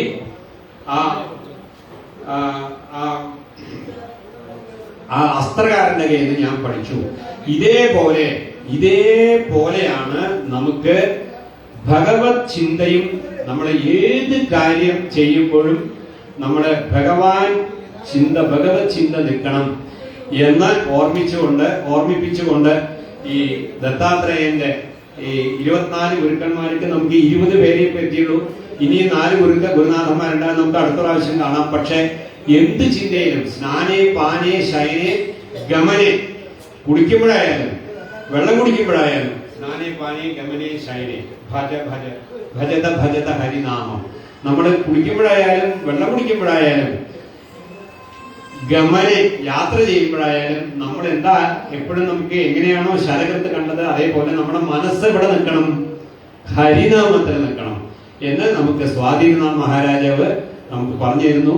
അതിനു കൂടി സ്മരിച്ചുകൊണ്ട് നമ്മൾ ഇന്നത്തെ ഈ നമ്മുടെ ഭാഗവത 24 ഗുരുനാഥന്മാരെ കുറിച്ചിട്ടുള്ള ദത്താത്രേയൻ യദുമഹാരാജാവിന് കൊടുത്ത ഉപദേശത്തിന് ഭഗവാൻ ശ്രീകൃഷ്ണൻ ഉദ്ധവന് പറഞ്ഞു കൊടുക്കുന്ന സന്ദർഭത്തിന് ഭഗവാൻ എന്നെ സമർപ്പിക്കുകയാണ്. ഭജ മാനസ ഹരി, ഭജത ഹരിനാമം. ഭജ മാനസ ഹരി മനവരദം. ഭജ മാനസ ഹരി മനവരദം. ഭക്തപരായണം അതിശുഭചരിതം.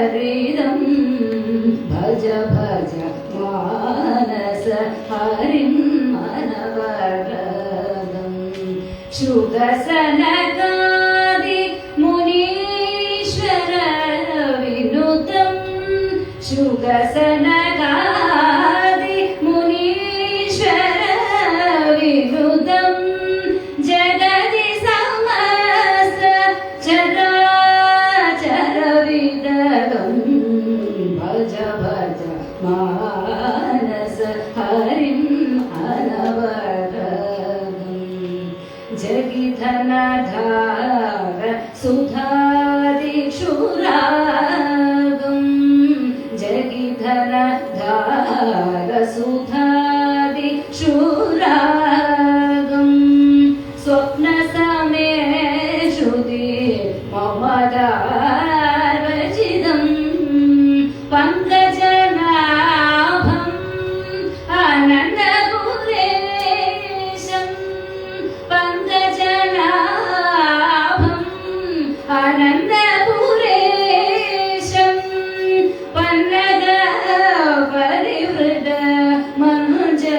ലസിതം ഭജ ഭജ മാനസ ഹരിം അനവരതം ഭക്തപരായണം അതിശുഭചരിതം ഭജ ഭജ മാനസ ഹരിം അനവരതം